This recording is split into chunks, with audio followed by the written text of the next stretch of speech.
last in the NHL in goals scored.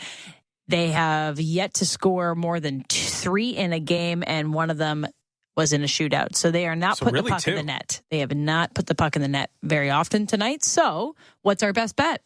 I think our best bet is to continue with that trend and take an incentivized Joseph Woll, who's trying to get the starter's position ripped out of the hands of Ilya Samsonov to just have a really quality start. And I think a really quality start is under 2.5 goals for the Washington Capitals. That right now is plus 125 on Bet365. So Joseph Woll just, does his job, makes sure that a low-scoring team doesn't become a high-scoring team, and we cash some plus money. I think that's the perfect bet for tonight. Joe Woll betting on himself. The Maple Leafs putting him in a big spot when Ilya Samsonov could have been playing against his former team. There's a lot of revenge angles. No Rasmus Sandin goal props for us tonight. That's not going to happen. Okay, he's just going to have a nice quiet night on the back end. For the Washington Capitals, will be Darcy Kemper in net versus Joe Woll. They haven't had a great start really in any facet of their lineups. So Darcy Kemper, not a big sample size to pull from, but used to be a pretty stellar goalie, and now in a new spot. Yeah, former Stanley Cup champion. I mean, maybe, you win your Stanley Cup, so that's great. I'm not sure how much winning he's going to be doing with Washington, but he got a lot of money after winning the Stanley Cup with the Colorado Avalanche, which is fantastic. We'll see if he's still got it tonight. All right, Maple Leafs and Washington Capitals, 6 p.m. puck drop. Just on the other side, Joe Bowen and Jim Ralph will have the call of the first period after our break. You're listening to Molson Leafs Hockey on Sportsnet 590 The Fan and the Maple Leafs Radio Network. To truly go inside the game of pro football, you need to see things from the player's perspective. Let's go. Tonight at 7 p.m. Eastern, catch the Player's Point. Let's go. Let's bring the energy. Join NFL tight end Colin Thompson and Miami Dolphins fullback Alec Ingold as they break down the biggest stories in the NFL. It's an encouraging way to look at football. The Player's Point. Tonight at 7 p.m. Eastern, only on SiriusXM NFL Radio Channel 88 and the SiriusXM app. In case you missed it, on NHL Network Radio. The general manager of the Philadelphia Flyers, Danny Briere. Have the fans been patient? What's their buy-in been for the rebuild? I think the one thing we've done is we're trying to be transparent with our fans and be honest. And I think our fans are too smart. The response seems to have been really good. I hope they're as excited as I am, and it feels that way so far. NHL Network Radio, SiriusXM 91, and the SiriusXM app. The Power Play with Steve Koulias. Sabres signed Rasmus Dahlin to an 8-year, that's the max, $11 million contract. This contract is more than Fox and Makar and McAvoy and Heiskanen and Hughes and Werenski. Are you telling me we couldn't have got this deal done for at least 10? Now, I like the guy, but he's not most of the guys that I just mentioned. The Power Play, weekdays 3 p.m. Eastern on NHL Network Radio, SiriusXM 91, and the SiriusXM app. Under review. It's the argument I hear a lot of times. Well, those guys got better players around them. Gretzky was good, but he wasn't that good. Had all these good players around him. Hey, wait a minute. I don't buy that argument as a dismissal of a guy's importance because he's part of that dynamic. He's part of that equation. And to take him out invalidates the entire equation. Under review with Mick Kerr. Weekdays, 11 a.m. Eastern. NHL Network Radio, SiriusXM 91, and the SiriusXM app. NHL Morning Skate. Hall of Fame defenseman Chris Pronger. You look at rest and recovery now, that whole mindset has shifted tremendously from when I first came to the league in 93. So, there's a lot of pros and cons to everything. But overall, when you look at the skill level of the player and the speed of the game, it's certainly gone to another level. NHL Morning Skate with Scott Laughlin and Gord Stellick. Weekdays, 7 a.m. Eastern on NHL Network Radio, SiriusXM 91, and the SiriusXM app. If you're a soccer fan, you know that this music means one thing. The Champions League is on SiriusXM FC. Hat-trick for Erling Haaland. Kane scores! The top teams from around Europe are battling for club soccer's holy grail. Real Madrid do what they do best. What a start for Inter! Hear all the top Champions League matches all tournament long on SiriusXM FC 157 and streaming on the SiriusXM app. The Point. I truly believe in 3 years, Jack Hughes will be worth $15 million a year. For $15 million a year, they got Hughes and Hischier locked up together. Those are two brilliant contracts. But there isn't a single area where I look at the Devils and think, okay, this is of concern to me. They're locked and loaded. The Point with Boomer Gordon. Weekdays 1 p.m. Eastern. NHL Network Radio. Sirius XM 91 and the Sirius XM app. Join me, Gord Stellick, and Scott Laughlin as we recap the night that was on NHL Morning Skate, weekday mornings at 7 a.m. Eastern on NHL Network Radio, Sirius XM 91. Fan and the Leafs Radio Network. Frenzy. If you're stuck in the Don Valley parking lot, welcome to hockey as the Leafs tangle with the Washington Capitals tonight. All 32 teams are playing, and the games are staggered just about every 15 to half hour throughout the course. And the Leafs get the opening salvo going here as they tangle with the Capitals in Washington tonight. And the leaders of the Leafs living rooms, Joseph Woll gets his second or his back-to-back starts. He has a 1.69 goals against average and a .947 percentage. And it is Darcy Kemper in goal for Washington as we are underway. And glad you're along with us. Played along back of the net as the Caps move from right to left. Pass intercepted by Marner. Tried to slip it in there for Yarncrook. It comes back to Marner. He's going to play it back to the blue line. Leafs get it into the slot, and a shot taken there by Matthews, and it went whistling wide of the net. Puck around back of the net, and John Carlson tries to settle things down for Washington. And another bad pass, almost intercepted there by Marner, but now brought through into the neutral zone and into the Leaf end by Washington. Kuznetsov along the boards, had it taken away and flipped out at center now by Brody as it's down into Washington territory. Sandin around back of the net. First game he's played against his former mates as it's punched out into the center ice area. And here's McCabe. A pass ahead on the wing, backhanded by Bertuzzi into the zone. Nylander in pursuit, got it around back of the net, tried to come out in front, and then overhandled the puck a little bit, and it is stripped away. Played back down into the Toronto zone. Wilson trying to get it down into the corner. Had it knocked away as it goes to Liljegren, and now a long lead pass to center. 2-on-1 opportunity. Tavares cut to the middle of the ice, and Bertuzzi's pass he could not handle. I think it would have worked a little better there if Tavares had gone straight to the net for him. Now the Leafs bring it in over the line, and here's Klingberg trying to work it in front of the goal. A shot and a whistling drive there by Nyes. Went just wide of the net as he came close to scoring his third goal. And after a big effort in Tampa with his first two of the season, Leafs back in, and Nyes has to go off his skate, trying to come up with it again. Played it in front of the goal, and David Kampf couldn't get it, but he's taken down a Washington player, and there's going to be a penalty here to the Maple Leafs. Caps back in their own end. Another offensive zone penalty taken by the Leafs as well, and it's going to cost them one of their top penalty killers. Alexiev turning back with Kuznetsov. Kuznetsov circles the Washington goal. Played it up on the right wing side. Extra attacker on the ice here for Washington. Errant pass, and this will be touched now by Morgan Riley. And the first power play opportunity of the game is going to go to the Washington Capitals, who have yet to score a power play goal. Yeah, Washington 0 for 13 coming into this game. They were 0 for 5 in their overtime loss to the Montreal Canadiens the last time out. And I guess the big story, or one of the big stories for the Washington Capitals, Alexander Ovechkin is goalless through his first 4 games, including 2 of those 4 where he failed to register a shot on goal. 2:24, the time of the penalty. Spencer Carberry behind the bench after 2 years as an assistant in Toronto. And he was in charge of the power play for the Maple Leafs, who were among the league leaders in that department. And so it is kind of strange to see the Caps struggling here with the man advantage as it comes back into the slot. Off a stick, it's going to bounce to the line, but kept in by Carlson. Over on the far side in front of the net looking for Oshie. Now to the near side, and a shot by Ovechkin was blocked nicely there by a sprawling T.J. Brody. Brody looking at his skate to make sure that the blade is still affixed. Around back of the net. Played in front of the goal. It goes off a stick. Matthews couldn't get to it to clear. Near side, Ovechkin a shot. And coming across nicely there was Joseph Woll to an open wing on the far side. Nicely stolen away by Marner. And a diving play by Mitchell Marner results in him being able to ice the puck. Boy, what a great save by Joseph Woll.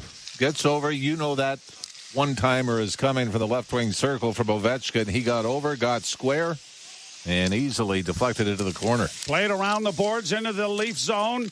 Capitals playing it back to the point. Phillips gets there. Shot from the blue line. Stop. Big rebound in front of the goal. And Ovechkin circling in there. Had to go right by him.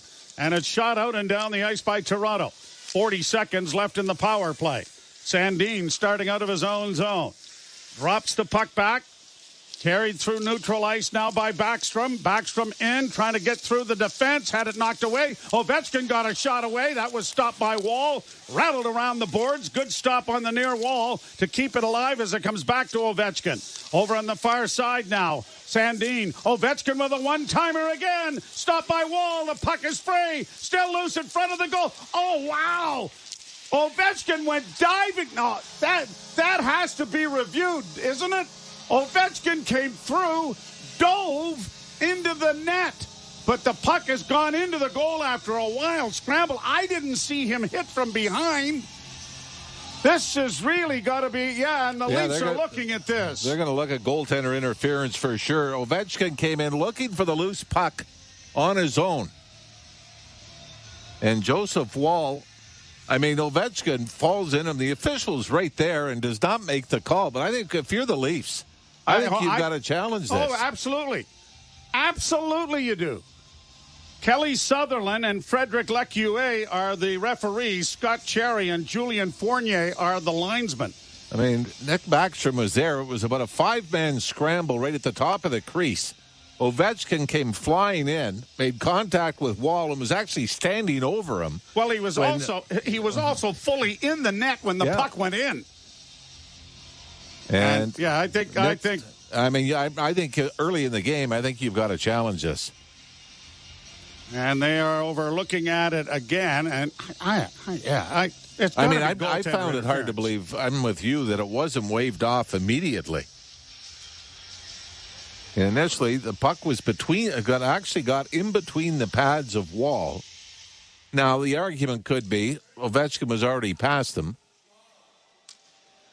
Leafs are calling a timeout to maybe look at this a little more and discuss whether it is goaltender interference. Now, the only case the Caps have is Ovechkin makes contact with Wall, and they're saying, now, does he have enough time to recover on his own? Wall doesn't know where the puck is. But, it was just seconds before, and you saw Joseph Wall turn to the official, and then you saw Liljegren as well turn to the official and had a brief conversation. And I think this because is... he is not pushed from behind. He just ends up diving into the net. And if this isn't goaltender interference... And the thing is, Joe, when Backstrom threw the first backhand towards the net, that's when Ovechkin was flying over Joseph Wall and made contact, and the rebound came back out because of that. Now, so it may be the terminology. Is it goaltender interference or... Let's see if we can listen in. Yeah, so it's goaltender interference. All right, and that's what I thought, too. But, I think, 4:15 into the game, I think you've got to challenge this. Absolutely. And this is a great case. Like you said, he was not pushed in. You give Backstrom a lot of credit for flailing away, but Ovechkin came roaring in from the left wing circle, fell over everyone, and went right into the back of the net, clipping Joseph Wall. And Nick Backstrom eventually turns, finds the puck between the pads of Joseph Wall, pulls it back and just flips it up into the net.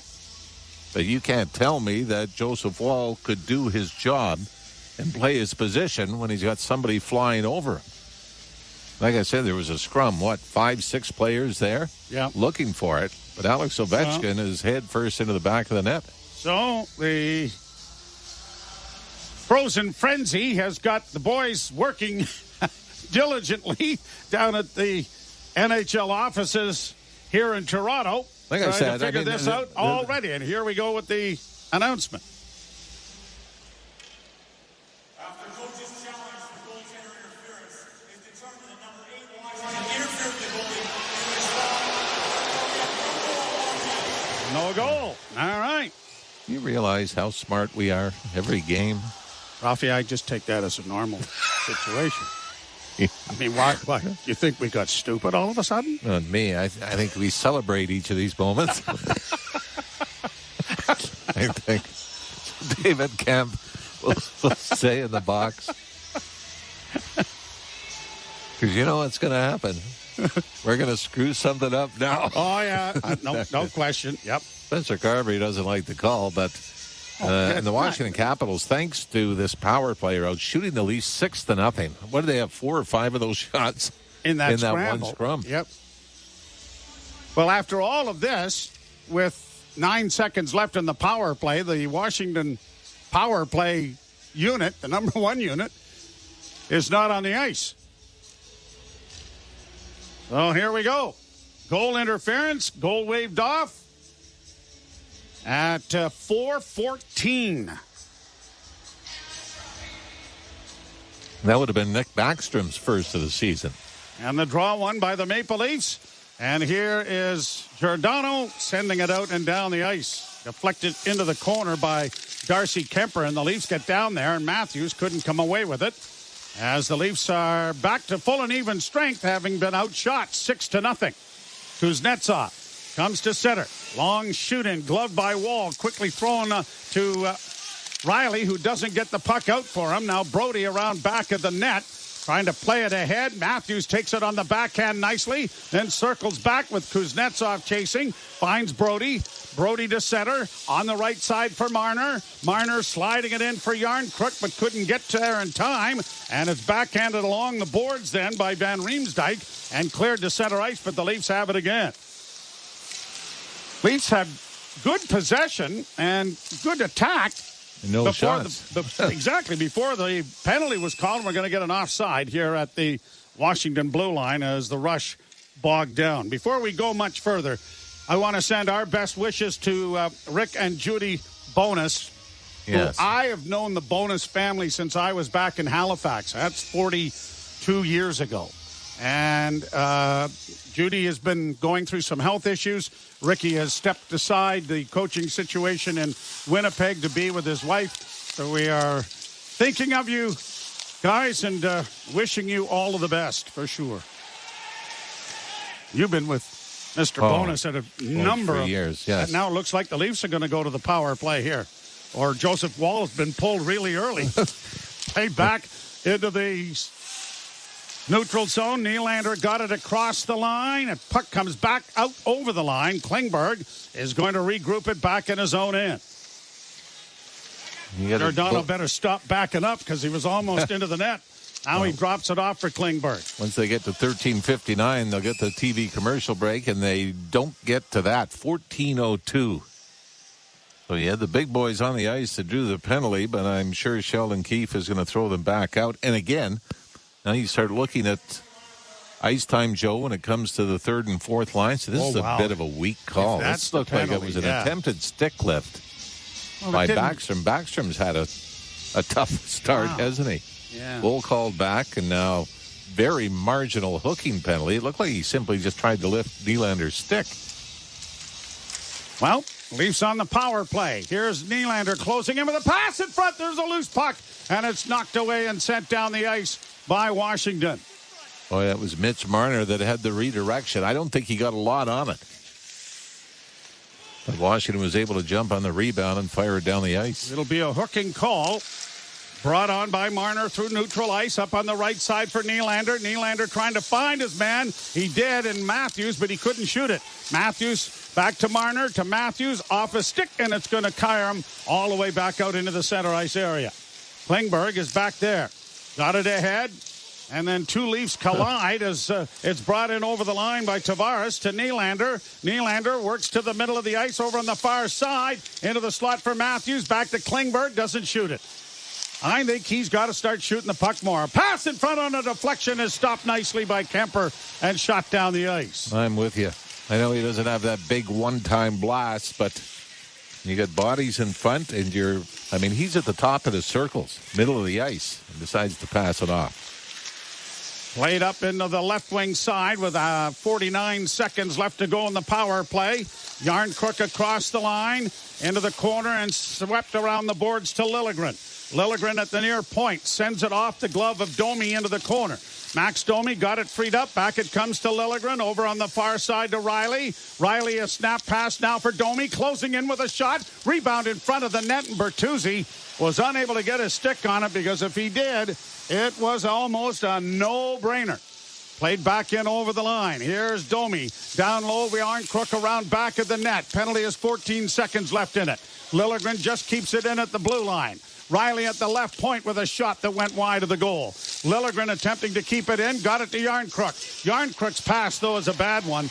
And it's intercepted and easily shot down the ice by Washington to nullify the power play. So both teams have had an opportunity with the man advantage. Washington scored a goal, but it was called back.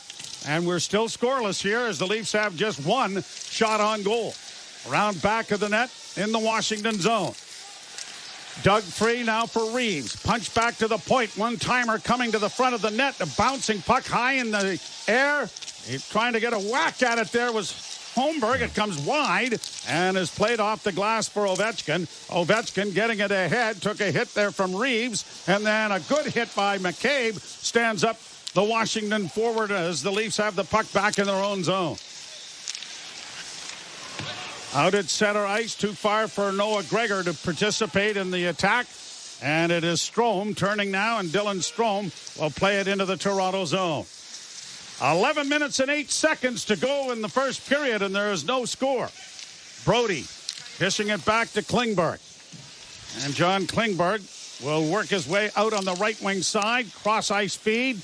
Shot in then by the Maple Leafs. Around the wall, it'll come to the near side.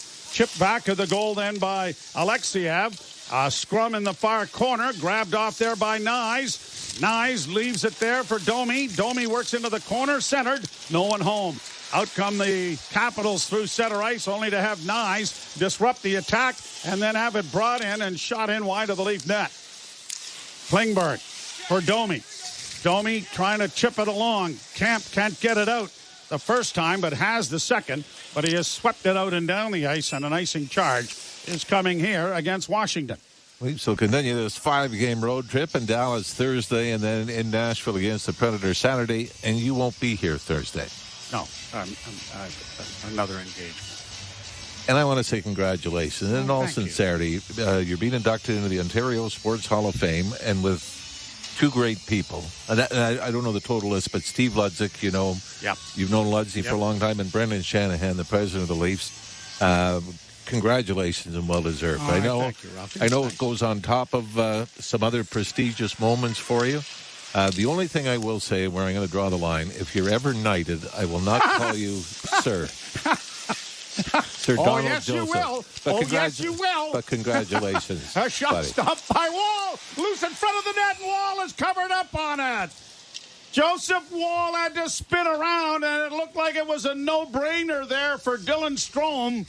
But he got down and got the glove on it and covers up on it to hold for a face-off. And this game started, you thought the Leafs were going to dominate, and then the power play of the Capitals, and now this barrage of saves has Washington a big advantage in shots on goal, but Joseph Wall continues throwing a goose egg. You're listening to Molson Leaf Hockey on Sportsnet 590 The Fan and the Maple Leafs Radio Network. It's time to get hyped for the NBA season on SiriusXM. From a rookie sensation in San Antonio. Watch out below. A right-hand hammer slam for Victor Wembanyama. To Dame time in Milwaukee. It's good! 54 points for Damian Lillard. You'll hear every game on SiriusXM, including your hometown announcers on the SiriusXM app. And stay on point with all the biggest stories on SiriusXM NBA Radio, Channel 86.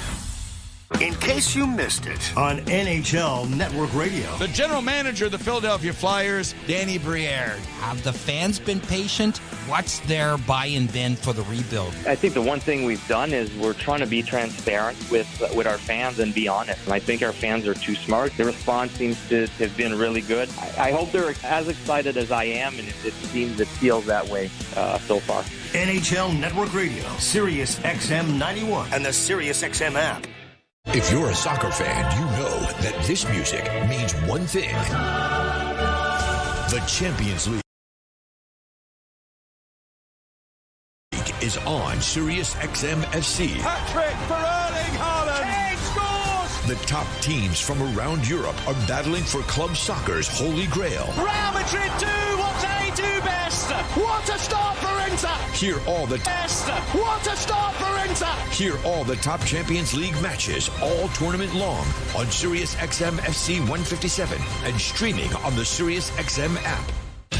The biggest names in the game. Trying to get behind Ristolainen. Walks in. Put it between his legs. Shoots it. Score. NHL play-by-play on Sirius XM. Radio Network. Maple Leafs winning in overtime in Tampa the other night. John Tavares has 17 overtime goals, 6 of them as a Leaf. And, of course, the other, there's one in overtime in the playoffs. It's fairly important as far as the Leafs are concerned. That isn't a part of that number. But 17 overtime winning goals. That's pretty impressive. And he's had a tremendous start to this season. I know we were talking about this before we went on the air, where you, in the back of your mind, you're thinking, you hope you don't see a setback. Here's a shot then by Nylander that was blockered into the corner by Kemper. Leafs are able to keep the puck in just at the... No, they didn't. Never mind. And is going to be back out into the center ice area after the offside. And... Oh, by the way, thanks to Armin, we have a stat that's pretty interesting. 10 straight video challenges have been won by the Leafs and Sheldon Keefe. Jordan Bean gets a big Jordan Bean getting video coach. Man, we should start lobbying for a raise for him. Well, he's a father now too, for crying out loud. We got baby pablum and diapers and stuff to buy. He did MC his wedding. I don't know how much further we got to go. Oh, he get paid for that. I know that. that was a freebie. Yeah, the meal was good. Most of our other weddings had ended up costing us. Leafs it over the line. Liljegren getting it into the slot area, and it's deflecting high and going into the screen and out of play. Yeah, we don't need to go there. No, let's just leave that alone, shall we? Can we just move on? And we have another penalty coming up here. There might be another commercial break. Well, we got the 9:03 referee to go. coming to the box, and it was down in the Washington end.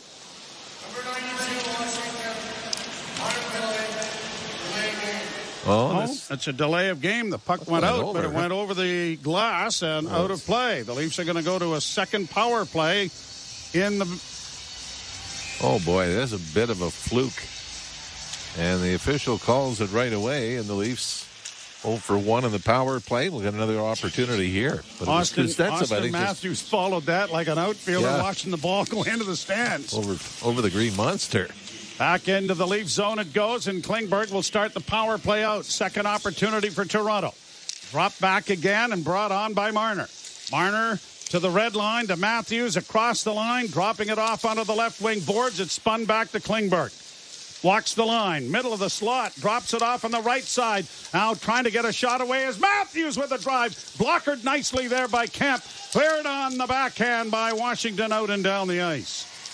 Well, you like seeing that one-timer by Matthews, though, don't you? He gets a lot on it. Just has to maybe readjust the sights a little bit. Doesn't quite have the accuracy yet of a Alex Ovechkin. Now Marner across the line and in on the right wing. Drops it. Sights a little bit. Doesn't quite have the accuracy yet of a Alex Ovechkin. Now Marner across the line and in on the right wing. Drops it back to Klingberg. Klingberg to Nylander. Down low, Marner. Marner tried to drag it in front, but he lost the handle on it. The puck into the corner on the near side. Tavares unable to reach it. Shot down the ice again by Washington. Way out of the goal is Wall to scoop it away there from Wilson, who was up forechecking. Matthews taking it back to get things under control. 44 seconds left in the power play. Matthews to the bench. Brought on by Yarncrook. Ahead for Morgan Riley. In on the left wing. Pass in front for Yarncrook out of his reach. Liljegren rings the boards around to the far side. Bertuzzi fanned on a pass. And the Capitals have it again and play it off the boards, but it's partially deflected and kept in. Leafs with it again. Bertuzzi along the wall. Back into the corner. Domi trying to get it back, but it comes by him. And Liljegren is nowhere near where the puck was to have it come out. Leafs will bring it in again with just 10 seconds left. Into the slot, Liljegren holding. Down low, Riley steps out and scores! Morgan Riley, just like you would draw it up, the defenseman is down low, almost at the goal line. And when the puck comes to him, he's on his forehand, steps out, and gets it elevated over the shoulder of Darcy Kemper. It's 1-0 Toronto. And Morgan Riley led the rush over the line. Dropped it at the blue line and headed right for the face-off circle to the left of Darcy Kemper. And Timothy Liljegren makes a great play. Looking up, spotting Riley open. Puts it tape to tape, and then Morgan Riley a little stutter step to get around his man and fire it towards the net. This might have actually gone under the arm of Kemper. And on the fourth shot on goal for the Leafs in this game, they take a 1-0 lead here with 7:07 to go in the opening period. Well, secondary scoring, more scoring from the defense. We saw some secondary scoring with Nye scoring twice in Tampa. That's the first goal for a Leaf defenseman this season. And Morgan Riley has his first of the year. Puck down in the Washington zone. Ovechkin ran into his man. Strome is able to get the puck free. And the defense with Carlson starting out of his own zone. Oshie now brings it to the line and in on the left wing. Here's Milano banking it off the end boards to the far wall. A shot from an angle deflects wide of the Leaf goal. Centering pass kicked into the far boards area. And it is Noah Gregor starting around back of the net and starting out. Capitals have not scored the opening goal of the season or a game this season. And this is just the second time that the Leafs have scored the opening goal of the hockey game. They fell behind 3-1 after doing just that in Tampa the other night. Leafs back in their own zone. 6:04 left to play in the first, and the Leafs with a 1-0 lead. Trapped at center ice by McMichael. Got it to the line. Leafs are able to get it out, but it's offside, says the linesman. And so play will be whistled dead, and it'll come back into the center ice area. The Leafs with a 1-0 lead on Morgan Riley's first goal of the season. And you're listening to Molson Leaf Hockey on Sportsnet 590, The Fan, and the Maple Leafs Radio Network. Do more in a reliable Subaru, they said. Enjoy more time together to go more places with symmetrical full-time all-wheel drive, they said. More award-winning safety for more peace of mind, but to listen to one song over and over again with fantastic acoustics. I love you, family, but the singing, nobody warned me about the singing. Hurry to your local Subaru dealer and get more out of every kilometer this fall, including more karaoke.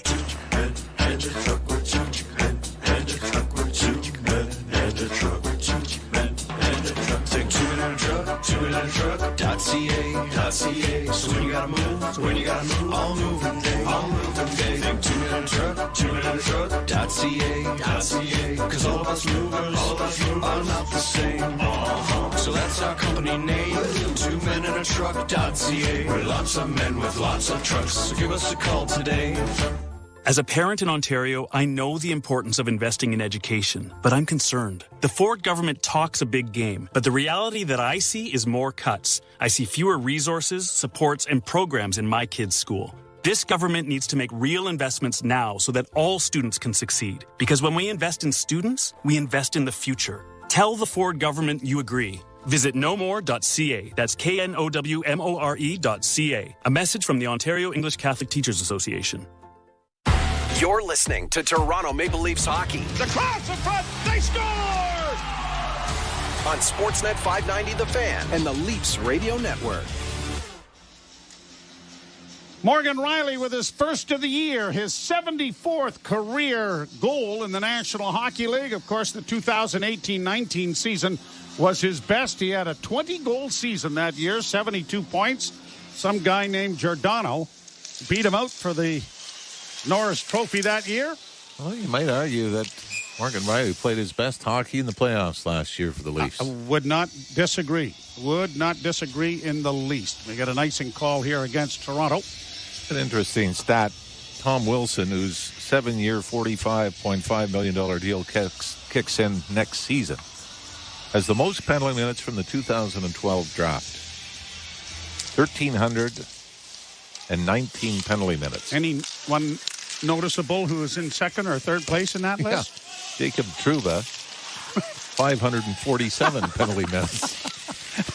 So that's... He got to work a little harder to catch up here. That's winning by a lot. That's right. Played out into the center ice area. Van Riemsdyk back in his own zone, being hounded here by Nyes. And the Caps get it along the wall and get it to center ice. But Klingberg is there. Some good work done there by Matthew Nyes. Camp dropping it back into his own zone. Liljegren and Domi. And Max Domi, after a 2-assist night in Tampa, has got a little point streak going. Across the line with a long shoot in on Kemper. It was deflected wide. Chipped along the boards then by the Leafs to the far blue line, but it's cut off.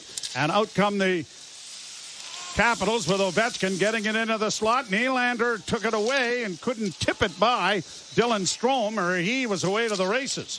Shot in by Washington. 4:46 to go in the first. The Leafs with a 1-0 lead. Out at center now for Nylander. He's across the line, being hounded there by Ferrari. It comes back into the slot, just out of the reach of Bertuzzi. Kept in for Bertuzzi around back of the net. Bertuzzi works into the near corner. Looks to make a pass, but fanned on it badly. And now it's cleared to the far wing, and it'll be Phillips trying to get it out for Washington. But an errant pass is chipped back by the Maple Leafs into neutral ice. Rattled by Marner down deep into Capitals territory. Yarncrook to Matthews, trying to come in front of the net, and he had it knocked back of the goal. Matthews along the near boards and tried to get it back to the point, but the pass was out of the reach of Timothy Liljegren. And Wall is out of the goal to play it, and the Leafs have it under control in their own end. Just 5 shots on goal for Toronto, but it's 1-0. Caps back in now, and a chance in front of the goal. A backhand, Wall down, and he makes the save and knocks it into the corner. 13th shot on goal, and Joseph Wall has been solid here for Toronto. Matthews fans on a pass, gobbled up here, and another shot, and Wall is forced to make one more save. Matthews into the corner. Boy, you don't see that every day. Round back of the net, spinning in front, Kuznetsov. Off to the left wing side for Van Riemsdyk. Van Riemsdyk against the boards on the near side. Playing it back into the corner, being chased by Matthews. It's centered, comes all the way to the far wing. Trapped by Alexiev. Back to the blue line, maintained there by Van Riemsdyk. Alexiev with it to Van Riemsdyk again. Van Riemsdyk holds, still with the puck. Tried to play it into the slot. Kuznetsov's shot has gone off his stick and up into the screen and out of play. And 14 shots all stopped by Joseph Wall to maintain a 1-0 Toronto lead. You're listening to Molson Leaf Hockey on Sportsnet 590 The Fan and the Maple Leafs Radio Network. To truly go inside the game of pro football, you need to see things from the player's perspective. Let's go. Tonight at 7 p.m. Eastern, catch the Players' Point. Let's go. Let's bring the energy. Join NFL tight end Colin Thompson and Miami Dolphins fullback Alec Ingold as they break down the biggest stories in the NFL. It's an encouraging way to look at football. The Players' Point. Tonight at 7 p.m. Eastern, only on SiriusXM NFL Radio Channel 88 and the SiriusXM app. The Power Play with Steve Koulias. Sabres signed Rasmus Dahlin to an 8-year, that's the max, $11 million contract. This contract is more than Fox and Makar and McAvoy and Heiskanen and Hughes and Werenski. Are you telling me we couldn't have got this deal done for at least 10? Now, I like the guy, but he's not most of the guys that I just mentioned. The Power Play. Weekdays, 3 p.m. Eastern on NHL Network Radio. SiriusXM 91 and the SiriusXM app. In case you missed it, on NHL Network Radio. The general manager of the Philadelphia Flyers, Danny Briere. Have the fans been patient? What's their buy-in been for the rebuild? I think the one thing we've done is we're trying to be transparent with our fans and be honest. And I think our fans are too smart. The response seems to have been really good. I hope they're as excited as I am, and it feels that way so far. NHL Network Radio, SiriusXM 91 and the SiriusXM app. The best hockey lives here. Burns gets it back. Stick handles to the backhand. Moves in front. Score! NHL play-by-play on SiriusXM. First period presented by Bet365. Visit the app for the latest odds and find out why it's never ordinary at Bet365. Must be 19 plus. Ontario only. Play responsibly. And I got a wager for you, Mr. Ralph. The Parkway is jammed. No. Yeah, I'm going way out on the limb here. I'm giving odds. I'm giving odds on this, Mr. 100 to 1. Are you in? Probably do it again at the end of the broadcast. Yes, no kidding. Brought on over the line by the Maple Leafs. Brody sends it into the corner. 2:50 to play in the period. Riley from Liljegren and Domi on the power play, and Toronto with a 1-0 lead. Pass on to the right side. Here are the Caps trying to send it in front. It's deflected back towards the blue line. Almost stolen by Nyes. And the Capitals defender over there, I think it was it McMichael? No, it was Phillips, who just did outfight Nyes with his legs to try to control the puck. Or Matthew Nyes might have been away to the races. Holmberg gets it down into the offensive end for the Maple Leafs. Shot from the point, deflects and goes high off the glass. Reeves chipping it along. Back of the net for Holmberg. Pontus Holmberg curls out, gets it back to the blue line. One-timer went wide of the net. Reeves kind of interfered with as he tried to get in front of the net. But the Capitals are going to get it out at center ice. And it is Protas getting it down into the Leaf end. And roaring in there after it was Malenstein, but that was deflected over top of Wall. Klingberg playing it back along the boards. A holding call is coming here against Toronto as Pontus Holmberg got the glove on the forechecker going behind the Toronto goal. And so the second power play opportunity for Washington will come here. It was Protas, the rather large Washington forward, that I don't know if I've ever seen a head snap on a holding penalty before. Well, he did try to sold it pretty well. I mean, Holmberg certainly interferes with him. And if you're going to give the Leafs the power play when Willie Nylander was barely hooked or barely touched, the Leafs can't complain about this call. There's a pass into the slot for Ovechkin. He slinted in there. Good save by Wall. Another scramble going on, and the Leafs have dug it out, and Marner's leading the rush the other way. Matthews is with them. Marner in across the line, pulls up, has time, looks in front, now decides to drop it all the way back into neutral ice. And the Leafs are going to try and rag the puck a little bit, but the pass from Giordano was out of the reach of Marner. Now Marner steals the puck back again. Brody backhanding it high, got it out at center. David Camp couldn't settle it. And with a minute left in the period and a minute 20 left on the power play, Washington's back in their own end. Carlson got it ahead. Strome to the left wing side. Kuznetsov across the line. Got it into the slot. Here's Ovechkin with a shot. That went over top of the net. The rebound on the right wing side. Kept alive now by Washington. Stolen by the Leafs. Punched out at center ice. Racing after it. Nyes doesn't get there in time. Good play by John Carlson to get back for Washington. Half minute to go in the period. Carlson slowly to his own blue line. Drops it back once more. Brought on by Backstrom to the line and in on the right wing. Stood up there by the Maple Leafs. Punched along the boards but not out. Nyes gets there to disrupt. One pass, kept alive by Washington. It comes into the slot, near side. And there was the one-timer from Ovechkin. And there was Wall standing his ground. 2 seconds left in the period. A centering pass. Wall with another save. And the horn brings an end to the period. And the Leafs have a 1-0 lead. And they can go down and touch Joseph Wall on the pads for having it. And I think the shot total is going to be 18 as Wall stopped a couple of late ones. But you and I have talked about this a lot, how he follows the puck to his body. Even Alexander Ovechkin's one-timer from the left wing circle, a hard bullet along the ice. You watch Joe Wall's head. He follows that right into his body and redirects the puck into the corner. Outstanding rebound control, and even the Morgan Riley gets. By the way, Armin sent us this stat, which I found almost unbelievable. But for Morgan Riley, it's his first regular season power play goal on the road since March 1st, 2021, which is hard to believe. And it was barely a power play goal, I think 4 seconds before the penalty expired. But that is the difference on the scoreboard in the opening 20. Well, he had 4 goals last year, 10 the year before, and 5 in 2021. So, yeah, it probably figures. Well, his first from Liljegren and Domi is on the board, and we'll step aside Alice Forfar, along with Justin Cuthbert, will be here with our first period intermission and a Leaf advantage. You're listening to Molson Leaf Hockey on Sportsnet 590, The Fan and the Maple Leafs Radio Network.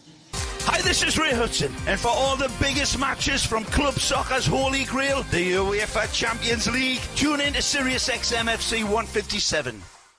Join me, Scott Laughlin, and Gord Stellick, along with former NHLer Mike Johnson for NHL Morning Skate, weekday morning, 7 a.m. Eastern on NHL Network Radio, Sirius XM 91. Hockey lives here. Suzuki sweeps it. There's a chance. Rebound, Caulfield shoots and scores. NHL play-by-play on Sirius XM.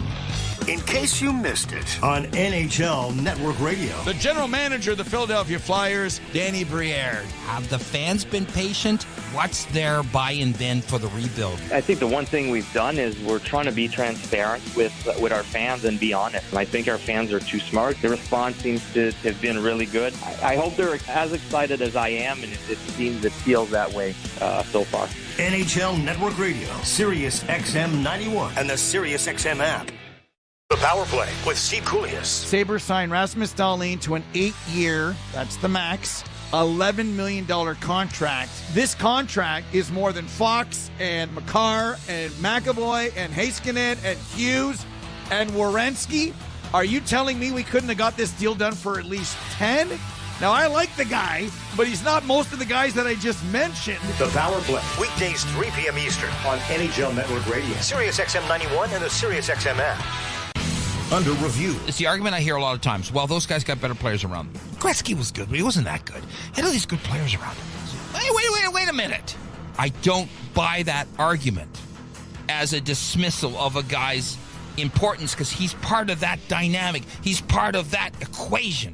And to take him out invalidates the entire equation. Under review with Mick Curran. Weekdays, 11 a.m. Eastern. NHL Network Radio, Sirius XM 91, and the Sirius XM app. NHL Morning Skate. Hall of Fame defenseman Chris Pronger. You look at rest and recovery now, that whole mindset has shifted tremendously from what I first came to the league in 93. So, there's a lot of pros and cons to everything. But overall, when you look at the skill level of the player and the speed of the game, it's certainly gone to another level. NHL Morning Skate with Scott Laughlin and Gord Stellick. Weekdays, 7 a.m. Eastern on NHL Network Radio, Sirius XM 91, and the Sirius XM app. If you're a soccer fan, you know that this music means one thing. The Champions League is on Sirius XM FC. Hat-trick for Erling Haaland. Kane scores. The top teams from around Europe are battling for club soccer's holy grail. Real Madrid do what they do best. What a start for Inter. Hear all the top Champions League matches all tournament long on Sirius XM FC 157 and streaming on the Sirius XM app. The Point. I truly believe in 3 years, Jack Hughes will be worth $15 million a year. For $15 million a year, they got Hughes and Hischier locked up together. Those are two brilliant contracts. But there isn't a single area where I look at the Devils and think, okay, this is of concern to me. They're locked and loaded. The Point with Boomer Gordon. Weekdays, 1 p.m. Eastern. NHL Network Radio, Sirius XM 91, and the Sirius XM app. Join me, Gord Stellick, and Scott Laughlin as we recap the night that was on NHL Morning Skate, weekday mornings at 7 a.m. Eastern on NHL Network Radio, Sirius XM 91. And the Leafs Radio Network.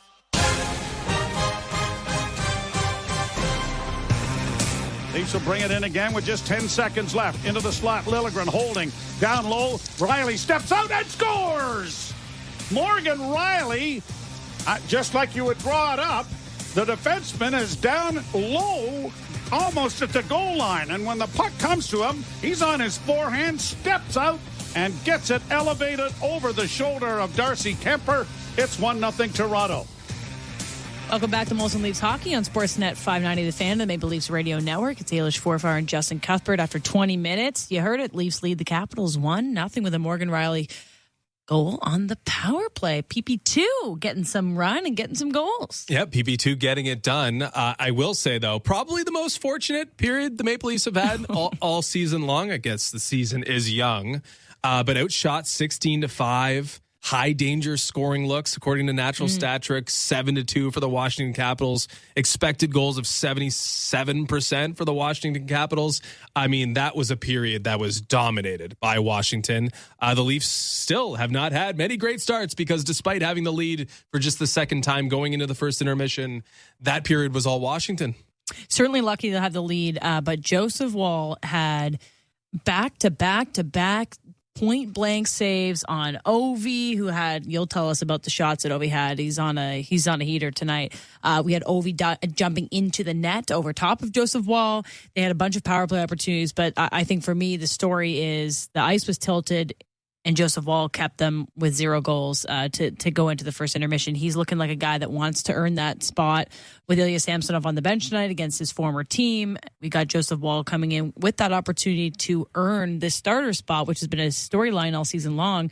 He's been put in since Ilya Samsonov was pulled on Saturday night, earned that opportunity to play again tonight, and he doesn't look like he wants to give it up anytime soon. Yeah, listen, it might not be the Ovechkin of old, but if you can stop Alex Ovechkin 7 times in a period, I think you're doing something right. A couple of those were not his best offerings for sure. A shot's but a 7 shot. shots from Alexander Ovechkin is what I would consider a difficult period for a goaltender, any goaltender, and there's a 0 on the board for the Washington Capitals at the break. So yeah, job well done in the first period for Joe Woll. He's still got a long way to go in terms of getting this win and proving himself as like unequivocally the best goaltender with the Toronto Maple Leafs, but 7 stops on Ovechkin when his career high is 15 shots in a game. He's on pace for 21. You think Alexander Ovechkin, he might get it. Okay, over 15 shots this game for Ovi. If he doesn't score in the second period, he's getting over 15. He came out wants a goal. like a bat out of hell. He did a swan dive into the net, and it was called back. We get that in a second, but he is definitely feeling hearing all the noise about how he hasn't gotten many shots and he hasn't scored a goal, and he's having a difficult start to his whatever season it is for him.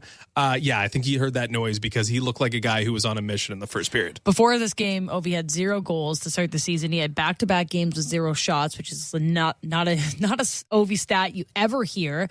Yeah, tonight he's got 7 in the first period. He attempted 9. The Maple Leafs recorded 5 shots on goal. So Ovi almost doubled their shots on goal in attempts. He had more. In attempts. He tried 9 and the Leafs got 5. True. Nonetheless, Leafs lucky to be up 1-0 after that one, after Joseph Woll having a pretty great start to his first period. So let's talk about that goal that was called back. And the Maple Leafs are doing a pretty good job at challenging potential, I guess, power plays or penalty kills or goals because they've won 10 in a row. Mm-hmm. I mean, I think if we're doing approval ratings for the Toronto Maple Leafs and members of the organization, Jordan Bean, Sam Kim, they're 100% approval rating. 100% Rotten Tomatoes. No chance that anyone could say anything negative about them. They're because Oppenheimer.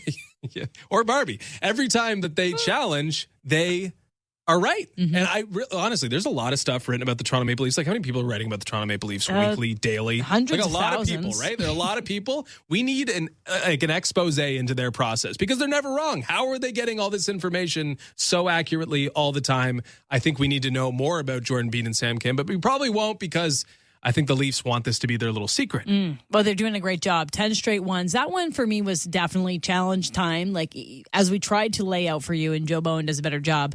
I guess Ovi left from the top of the dot, comes flying in. It would be a charge if he body checks. Yeah, swan dives over Joseph Woll, is in the net when the puck goes in, inside the mesh, just laying down like he was on the beach. And of course, the Maple Leafs challenged the goal, and it was called back for goalie interference. Even though he wasn't really interfering with Joseph Woll, he was still in. He was in his kitchen. He was in the net. Yeah, I guess you'd have to go to the fine print with the rule book. There's got to be a rule that you can't be in the net. Actively interfering with Joseph Woll, but any common sense would tell you, you probably shouldn't leap through the crease and be in the way as you're trying to score a goal for the Washington Capitals. It did feel like it shouldn't have been a goal, and it wasn't. That's how hungry Ovi is. He'll score his own body into the net. Before. At least something went into the net.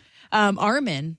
Shout out. Armin's getting so many shout outs tonight, giving us some great stats. His head is twice the size of it was before we started this broadcast. He goes, Ovi has never started a season with no goals in the first 5 games, so he needs a goal to keep that one going. I think Ovi knows that stat. He does know that stat. Armin sent Ovi the stat before the game. That's Ovi sent it to Armin. Yeah, that's true. That's true. Maple Leafs goal was Morgan Rielly. It was a nice one on power play. We did briefly mention it, but Domi has a really good play to start it off. He comes into the zone, kind of holds up a bit. Nice little pass over to Liljegren. And then he heads down to Morgan Rielly, who puts it in kind of almost below the crease. So they're getting an opportunity to be offensive against a team that has not been red hot to start this season. It was good to see Morgan Rielly get on the board first. Yeah, definitely the best moment for the Leafs in what was not a very great offensive period for them by any stretch of the imagination, but a nice finish by Morgan Rielly. Max Domi getting another point, I think, is a good thing. And Timothy Liljegren get on the board as well. Good things for PP2, picking up PP1. Okay, let's take a quick break. We'll come back with a couple more thoughts before we send it to the second period. You're listening to Molson Leafs Hockey on Sportsnet 590 The Fan and the Maple Leafs Radio Network. NHLShop.ca, the official online store of the National Hockey League. And Canada's largest selection of officially licensed NHL fan gear. With unique one-of-a-kind designs by Fanatics, Adidas, and all the latest styles for every NHL team. Don't miss out. Shop now and get today's special offer. NHLShop.ca, a Fanatics experience. We interrupt this commercial break for an important news bulletin. Desjardins Insurance was spotted downtown helping everyone in its path. Unpredictable weather, fallen tree branches, wayward baseballs flying towards second-story windows. Desjardins Insurance is helping Canadians through it all. Is there nothing this large and friendly ally won't do for neighbors in need? Never before have we seen insurance with a heart so big it shows. Desjardins Insurance, home and auto. Learn more at desjardins.com/heart. Move up to Heathwood. Hi, I'm Hugh Heron. Experience true luxury at Williamsburg Green in Kitchener. Heathwood's all-brick single-family homes come with a long list of features you've always dreamed of. Gourmet kitchens, freestanding tubs, and even fully finished lower levels. Dare to compare and you'll see why it's time to move up to Heathwood. Learn more at heathwood.com.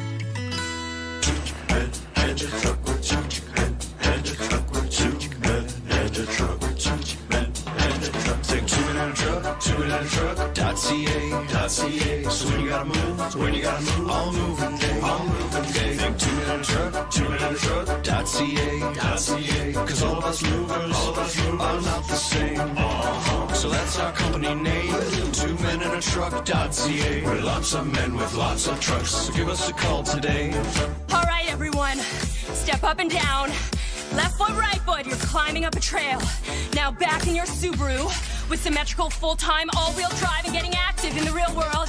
Work those abs, driving right through the mud and left and right. Keep that core engaged and bend at the knees as you load more into your Subaru. Windows down, take in that outdoor air and park. Get more value out of every kilometer at your local Subaru dealer, starting with award-winning safety. Hi, it's Catherine from Great Canadian Meat, with lots of yummy things to chew on.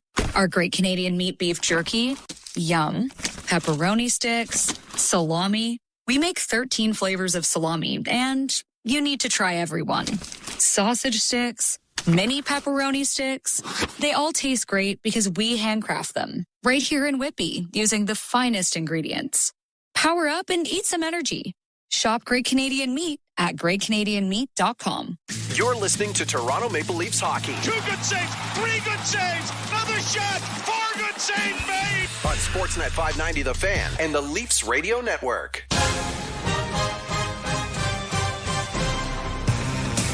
Welcome back. You're listening to Molson Leafs Hockey on Sportsnet 590 The Fan and the Maple Leafs Radio Network. Justin Cuthbert and Ailish Forfar before we throw it to the second period. Let's take a look at the NHL scoreboard presented by Bet365. Visit the app for the latest odds and find out why it's never ordinary at Bet365. Must be 19 plus, Ontario only. Play responsibly. Justin, 16 games tonight. Good luck. 16 games. I think the second intermission might be the biggest challenge of my broadcasting career, trying to get through 16 games, 16 different scores. But only 2 games are on right now. Okay, good. Of course, the Maple Leafs lead the Capitals 1-0. And just a couple minutes in, Buffalo and Ottawa, they're knotted at 0. So not much going on the scoreboard just yet, but the second intermission will be a lot different. Morgan Rielly with the only goal of the evening so far, all 32 teams Not a frenzy action. yet. Not a frenzy just yet. It will be a fun one. We'll take a break and throw it to Joe Bowen and Jim Ralph, who had the call of the second period next. You're listening to Molson Leafs Hockey on Sportsnet 590 The Fan and the Maple Leafs Radio Network.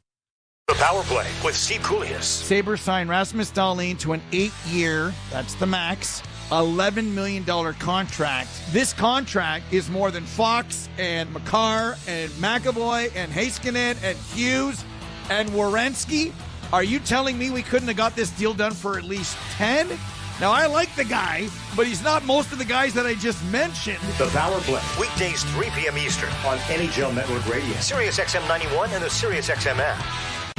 Under review. It's the argument I hear a lot of times. Well, those guys got better players around them. Gretzky was good, but he wasn't that good. Had all these good players around him. Hey, wait a minute. I don't buy that argument as a dismissal of a guy's importance because he's part of that dynamic. He's part of that equation. And to take him out invalidates the entire equation. Under review with Mick Kerr. Weekdays, 11 a.m. Eastern. NHL Network Radio. Sirius XM 91 and the Sirius XM app. In case you missed it on NHL Network Radio. The general manager of the Philadelphia Flyers, Danny Briere. Have the fans been patient? What's their buy-in been for the rebuild? I think the one thing we've done is we're trying to be transparent with our fans and be honest. And I think our fans are too smart. The response seems to have been really good. I hope they're as excited as I am, and it feels that way so far. NHL Network Radio, Sirius XM 91 and the Sirius XM app. If you're a soccer fan, you know it feels that way so far. NHL Network Radio, Sirius XM 91 and the Sirius XM app. If you're a soccer fan, you know that this music means one thing.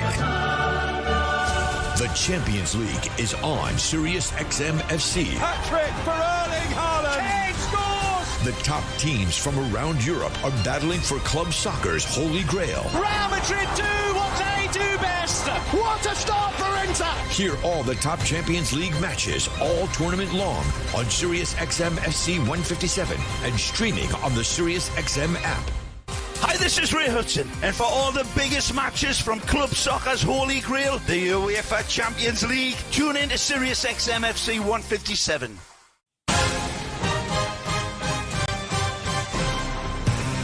Along with Jim Ralph back here, Armin Zagarian and Andrew Holland are running the operation from, well, over there. Yeah. Second period is brought to you by Desjardins Insurance. Insurance with a heart so big it shows. Visit Desjardins.com/heart today. Coming into the game, the Maple Leafs led the National Hockey League with 38.6 shots per game.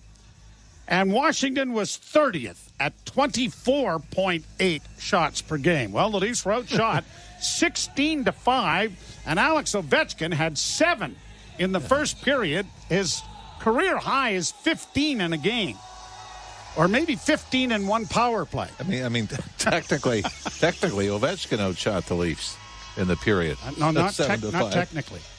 Accurately. It's a technicality. Oh, well, yeah, I suppose technicality, but it's actually the shots on goal. I don't know if it's a technical thing. I think it's just an addition thing. If I could have thought of another word, I would have used it.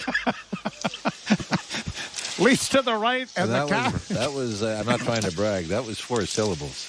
Yes, it was. Yes, it was. Leafs still a man short on the fresh ice as they ice it from right to left on your radio dial, or if you're standing outside the car on the parking lot, Don Valley.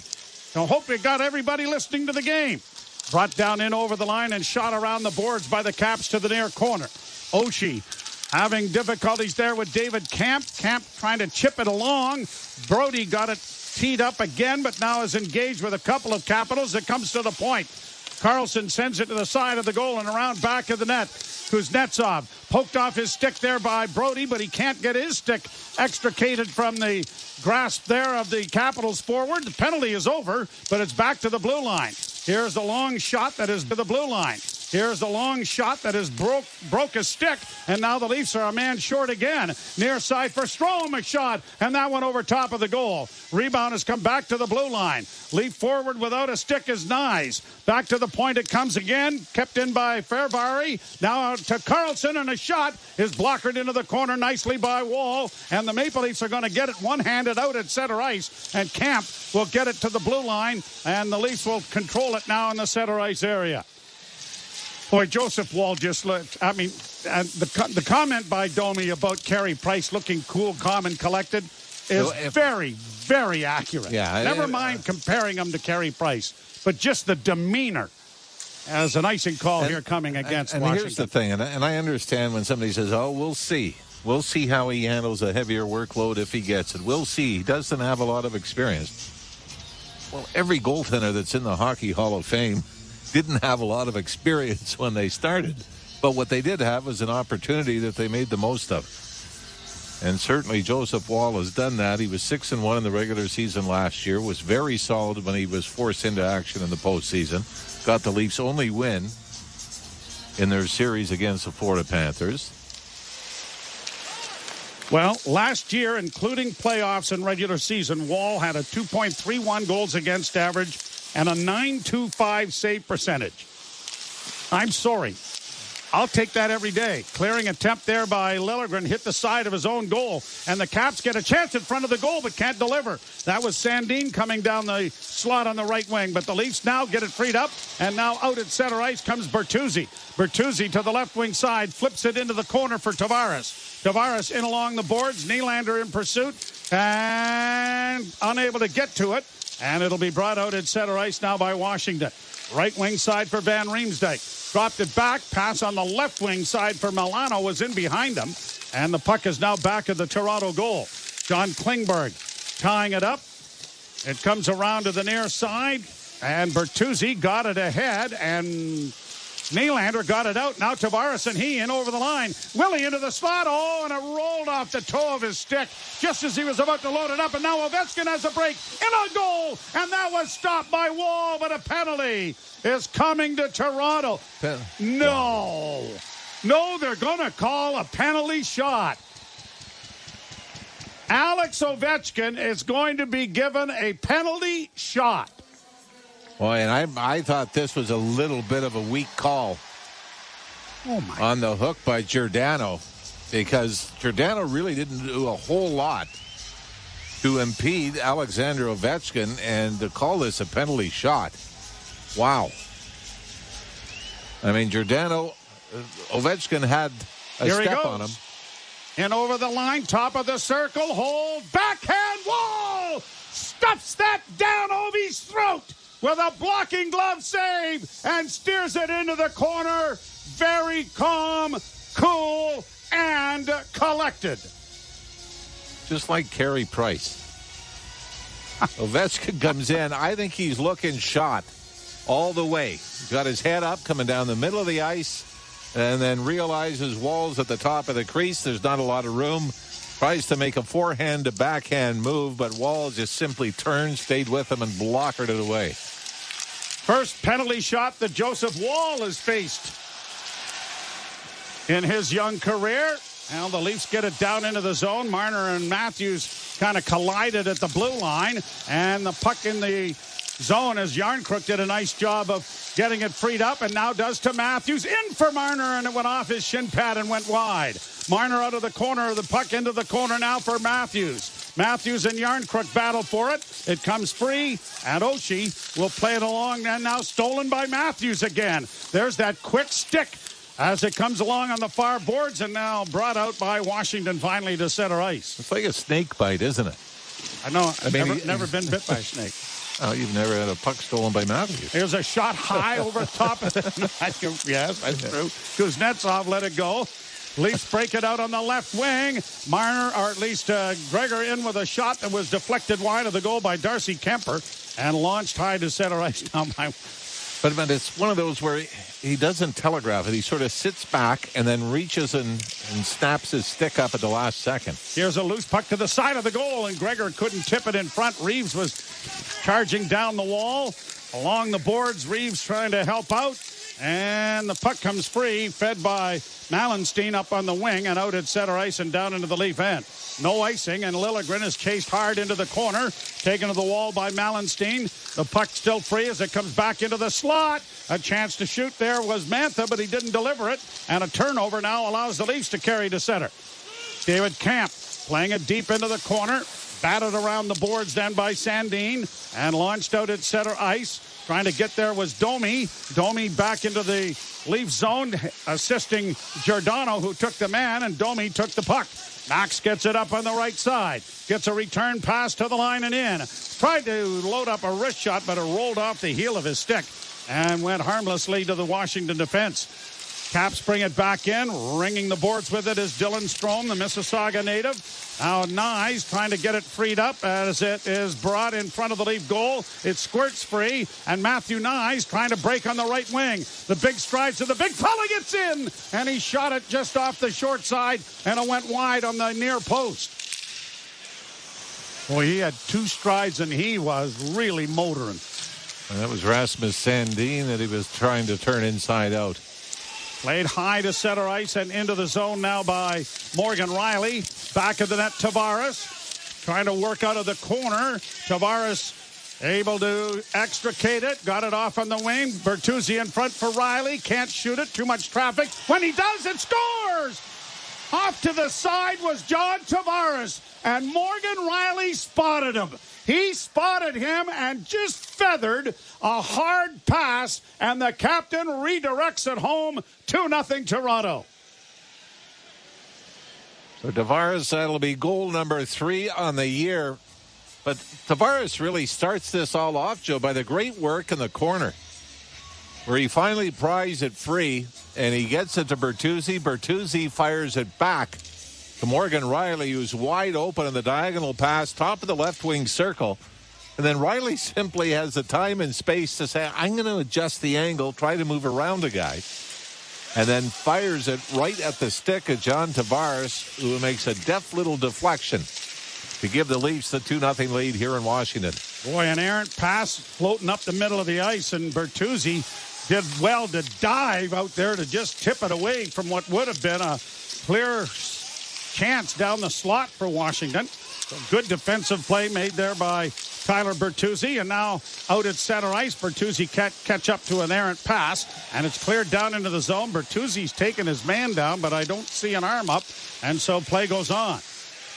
Nick Jensen sends it high. A rolling puck took a bad bounce, but the quick eyes and the quick feet of Wall made the save down. Nylander, and it scores at the other end. Willie Nylander comes across and roofs it. But what a save by Wall to spearhead the attack going the other way. I hope he gets an assist. He may. Nylander, by the way, now a point streak that'll go 6 games. And, yeah, I think Wall is going to get the assist on this. As the puck was corralled and fired up the ice to Willie Nylander, who is close to the Washington blue line. When he receives the pass and then steamrolls his way, Nick Jensen, the Washington defenseman, tries to tie Nylander up. But Nylander, right-handed shot coming off the right wing side, gets right in front of the Washington goaltender and puts it up from close range over the left shoulder under the crossbar. Bertuzzi got the other assist on the Tavares goal as we get an offside at the blue line. I really think Wall's going to get an assist here. Yeah, I mean, it was off the rebound. And the Leafs, being outshot badly in Washington, now have built a 3-0 lead. And the skill guys have come through offensively once again. You're listening to Molson Leaf Hockey on Sportsnet 590, The Fan, and the Maple Leafs Radio Network. At Bet365, we don't do ordinary. That's why we've introduced Same Game Parlay Plus. It's a game changer. Making a same game parlay across different games has never been easier because the biggest games and most popular markets are now all in one place. Check out Same Game Parlay Plus and find out why it's never ordinary at Bet365. Must be 19 or older. Ontario only. Please play responsibly. If you or someone you know has concerns about gambling, visit connectsontario.ca. We interrupt this commercial break for an important news bulletin. Desjardins Insurance was spotted downtown helping everyone in its path. Unpredictable weather, fallen tree branches, wayward baseballs flying towards second-story windows. Desjardins Insurance is helping Canadians through it all. Is there nothing this large and friendly ally won't do for neighbors in need? Never before have we seen insurance with a heart so big it shows. Desjardins Insurance, home and auto. Learn more at desjardins.com/heart. The wheels on the bus go Do more in a reliable Subaru, they said. Enjoy more time together to go more places with symmetrical full-time all-wheel drive, they said. More award-winning safety for more peace of mind, but to listen to one song over and over again with fantastic acoustics. I love you, family, but the singing, nobody warned me about the singing. Hurry to your local Subaru dealer and get more out of every kilometer this fall, including more karaoke. You're listening to Toronto Maple Leafs hockey. On Sportsnet 590 The Fan and the Leafs Radio Network. The Maple Leafs with a 3-0 lead. And so far, Wall has not been given an assist. Matthews sets up Nylander. Well, I'm lobbying. I'm sorry. That's got to be an assist to the Leaf netminder. By the way, Austin Matthews' first assist of the season, and as we said, Willie Nylander extends his point streak to 6 games now to start the year. And Nylander now with 5 goals on the season, 1 short of the club lead. Leafs with it again. Wow, tripped up there and no call as the Leafs keep the puck in. Holmberg trying to send it in front of the net. Was that Holmberg who was tripped up or Gregor? It should have been 2 penalty shots, no? I don't know if we saw the last one. Here the Capitals to the Leaf line. Got it in, but the Leafs bank it off the boards, but not out. Played around back of the net. And Brody starts up on the left wing with a pass for Morgan Rielly. Rielly ahead on the left side for David Kampf. Got a shot away, but it was blocked by the defense. Nyes into the forecheck as the Capitals play it off to the near wing. And Matthew Phillips will get it out at center. Brought to the line and in with a long shot that deflects wide of the Toronto goal. And played back of the net now for McCabe. Up on the wing for Liljegren. Played to the line, but not out. Kept in now, and another shot. Wall goes down. It's Ovechkin again. And Wall makes the save and holds for a face-off in the Toronto zone. And Alex Ovechkin now with 10 shots on goal. And that doesn't count the penalty shot that he had. Oh, it should. I don't know. As you get a shot, do you get a shot on goal for a penalty shot? But there's no one defending. It's still a shot. Goalie's got to stop it. Oh.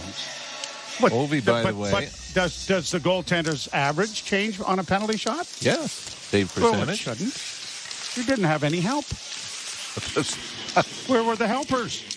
It's all him, baby. Yeah, it's all on. By the way, Ovi now with 10 shots on goal. His career high in a single game is 15. He's going to end up with 30. The pace he's on now. Played to center. Nylander in over the line. Drops for Tavares. Couldn't shoot it. Tavares works along the left wing boards into the corner. Drops for Willie. Nylander out with a nice move in front of the goal. Oh, and a big save off Bertuzzi is Kemper. As Tyler Bertuzzi was set up perfectly there by William Nylander. Well, and in frustration, Dylan Strome smashes his stick on the boards as William Nylander and John Tavares just dancing through the the Washington Capital defenders. That was Trevor Van Riemsdyk that Nylander turned inside out, the top of the slot, little toe drag to the middle of the ice. Not sure Willie was trying to get the puck to Bertuzzi. I think he wanted to get it to his forehand to shoot, but it rolled off after he made the extra move, and it went right onto the stick of Bertuzzi, and he was unable to finish. Leafs bring it back in. Matthews in on the right side. Rolled it into the corner. Yarncrook after it there. Tried to chip it back, but the Capitals have it. The Leafs with a 3-0 lead with 11 minutes to play in the second period. Played around back of the Toronto goal. Centering effort there by Oshie was blocked. To the near wing, and Yarncrook couldn't get it out. Oshie lets it go and then goes after it into the corner and back of the Toronto net. Leafs have pried it free, and Brody starts out with it. TJ Brody to center. And he's just going to lay it into Washington territory, and everybody's peeling to the bench for a change. Rielly, Tavares, and Nylander have scored the goals for Toronto. Washington's had a goal called back. Scored by Backstrom for goaltender interference. And Joseph Wall has stopped Alex Ovechkin on a penalty shot. Here's the Leafs across the line. Noah Gregor in with a shot. Oh, I think that went off the crossbar. It's played down into the corner of the Leafs again with a shot, and that went wide of Kemper's cage. Round back of the net, Reeves couldn't trap it. Kept in at the blue line, but a bad backhand by Gregor allows the Capitals to center ice. Right wing side, Nick Jensen. Jensen with a shot, and that was off the mark wide. And Reeves has some room at center. Reeves trying to stick handle through center ice. Now backhands it deep into the zone. Wilson is out there. He's got 20 minutes in penalties. I don't believe there are too many minors associated with all of that. Well, usually if it's divisible by 5, you know where it's coming from, right? Yep. On the right wing side, Jensen shoots it in over the line. Stolen there by Max Domi. Left for Giordano. Played out at center ice. Nyes couldn't get away. Out Giordano fights for possession and plays it around back of the net for John Klingberg, who reverses the puck. And the Leafs get it up on the wing for Nyes, and Nyes gives it back to Domi, and he can't get it out. Now Klingberg is just going to shoot it out at center, and that went off of Kemp and down into Washington territory. Half the game is in the books. 3-0 Toronto. Glad you're along with us wherever you may be as it's back down into the Toronto zone. Love getting all of these texts and tweets, or whatever they're called now, from people around the world who tune in, and our Maple Leaf fans from Scotland and Australia and parts around the world. Played off the boards. Nylander trying to get it into the zone, drops it back. Riley launches it in on the right wing. They'll go in there after it. Morgan Riley with a 2-point night on the go. Played out at center ice by Washington. Broken up nicely, and now Tavares to the line and in. He's got Nylander with him. Tavares spins at the top of the circle. Had a shot go in traffic. That went wide. Bertuzzi gets it back to him. Now left there for Liljegren. Liljegren will send it to the net. Big rebound in front of the goal. And Bertuzzi was in there. A shot by Tavares was blocked. And it is cleared by Washington to center ice. And Washington's had more shots, but the Leafs really seem to be the more dangerous team, and you feel stupid saying that. Here's Matthews in, and his shot was deflected wide. No, there it is. Never mind. Here's another chance for a shot blocked there as Giordano let it go. Back to the blue line, Marner. Off on the right wing side, Klingberg, and as he tried to center, it went off the heel of the skate of Matthews, and has carried him back into the Leaf end. I don't think there's any question the Leafs have been equally as dangerous, if not more, than the Capitals, who are out shooting Toronto 22-10. Caps into the corner. Oshie plays it back to the point. Karlsson to his defense partner. Centering feed. And that went off of Kuznetsov and off a stick and over top of the net. Back along the boards for Karlsson. Into the corner. Kuznetsov centering effort. Intercepted there by Yarncrook. Yarncrook has it to Marner, but it's just out at center ice as it struck Marner in the skate. Good play here by Giordano to intercept the pass before Washington was forced to shoot it in. John Klingberg will be going back to Dallas on this road trip where he had his best years. Has it around back of the Toronto goal. Bank pass out at center. Brought back in by Washington. Backstrom holds to the point. Karlsson to the drive, and that deflected wide of the Leaf net. Klingberg will try it again. This time just elevates the puck high. Where is it? Reeves was searching for it and never found it. But the Capitals do. They get it to the line. Backstrom can't get into the zone cleanly. They fight for it right at the blue line. Riley and Wilson. Wilson and now Reeves leaning on him. And the puck finally does come free, and Morgan Riley is there. To John Klingberg from center ice, shot into the zone. Changes coming for Toronto. 3-0 Leafs with 6 minutes left to go in the second period. Played to center ice and into the zone. Caps trap it on the far point.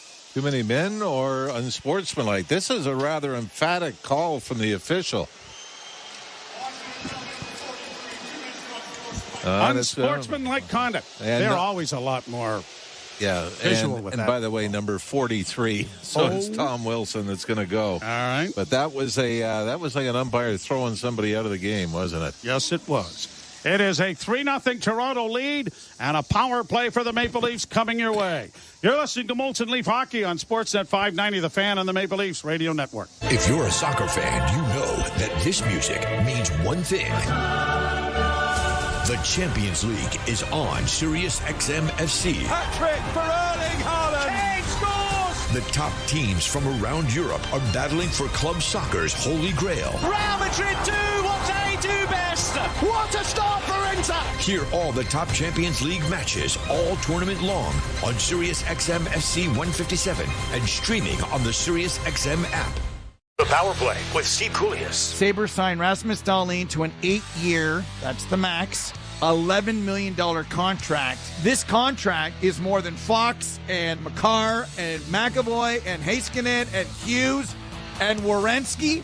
Are you telling me we couldn't have got this deal done for at least 10? Now, I like the guy, but he's not most of the guys that I just mentioned. The Power Play, weekdays 3 p.m. Eastern on NHL Network Radio, Sirius XM 91, and the Sirius XM app. Under review. It's the argument I hear a lot of times. Well, those guys got better players around them. Gretzky was good, but he wasn't that good. He had all these good players around him. Hey, wait a minute. I don't buy that argument as a dismissal of a guy's importance because he's part of that dynamic. He's part of that equation. And to take him out invalidates the entire equation. Under review with Mick Curran. Weekdays, 11 a.m. Eastern. NHL Network Radio, Sirius XM 91, and the Sirius XM app.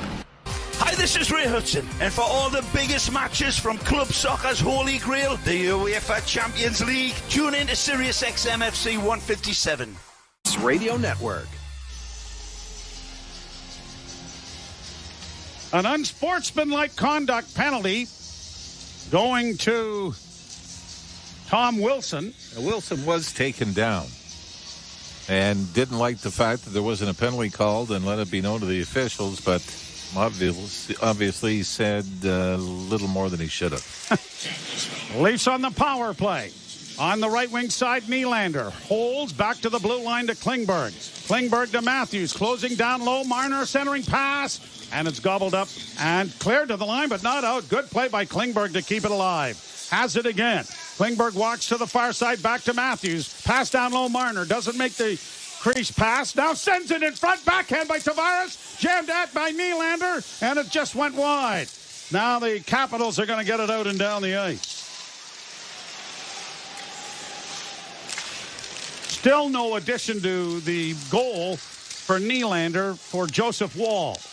And across the line. Who do we phone? Matthews in with a shot, and that went wide of the net. Tavares in the near corner. Works around back of the net. Plays it back to the blue line. Now to Matthews, left wing side, into the corner to Marner. Marner holds to Matthews. A shot, scores! Austin Matthews on the board for the first time since back-to-back hat tricks in games 1 and 2. And the Maple Leafs have blown this one open 4-0. And so many opportunities on this power play as well. So the Tom Wilson unsportsmanlike conduct penalty comes back to bite the Caps big time. And even though the Leafs have scored 4 goals now and just 11 shots, I'm not so sure you could say Darcy Kemper has looked terrible on any of them. Sure, you'd like a big save at some point. But here, Mitch Marner, the feed out of the corner to the right of the Washington goaltender. Austin Matthews is there, and it's a little half slapper. But it is a bullet over the right shoulder of Kemper's short side. And Matthews with his second point of the game and a 4-0 Toronto lead. 76 miles an hour bullet as it's brought into the Toronto zone. Left wing side, played around to the side of the net. Into the near corner now for McMichael to the blue line. Van Riemsdyk keeping it in. Walking the line, Sandin. He curls in off an angle, can't shoot it. Sandin with it for Washington. Back to Van Riemsdyk. He'll send it towards the net. That didn't reach the front of the goal. And it caroms down into the corner. Centering pass off the wing. A shot. That's blocked. It goes into the corner again. Nicholas Backstrom. Back of the net. Caps get it back to the blue line. Van Riemsdyk once more. Back into the slot again. Trying to get it open is McMichael. He lets a shot go. Pad save. Oh, and another brilliant save made by Joseph Wall. Oh, brother. Well, never mind. Holy Mackinac. The original shot fired from the top of the left wing circle. It's low glove. Wall kicks it out, and it looks like it's an empty net rebound, but Wall squares up and gets the left pad down again, much like the save he made off Kucherov. Late in the game in Tampa, Joseph Wall keeps the Leafs up 4-0 with his 24th save of the night. You're listening to Molson Leaf Hockey on Sportsnet 590 The Fan and the Maple Leafs Radio Network. Move up to Heathwood. Hi, I'm Hugh Herron. Experience a new level of luxury at Williamsburg Green. Your new single-family home will have all the modern features you dream about, even a fully finished lower level. Kitchener's newest master plan community with bike trails, parks, and a new library. Williamsburg Green has it all. It's time to move up to Heathwood. Learn more at heathwood.com.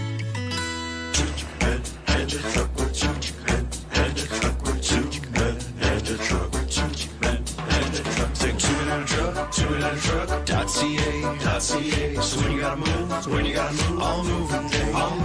Think 2-minute truck.ca.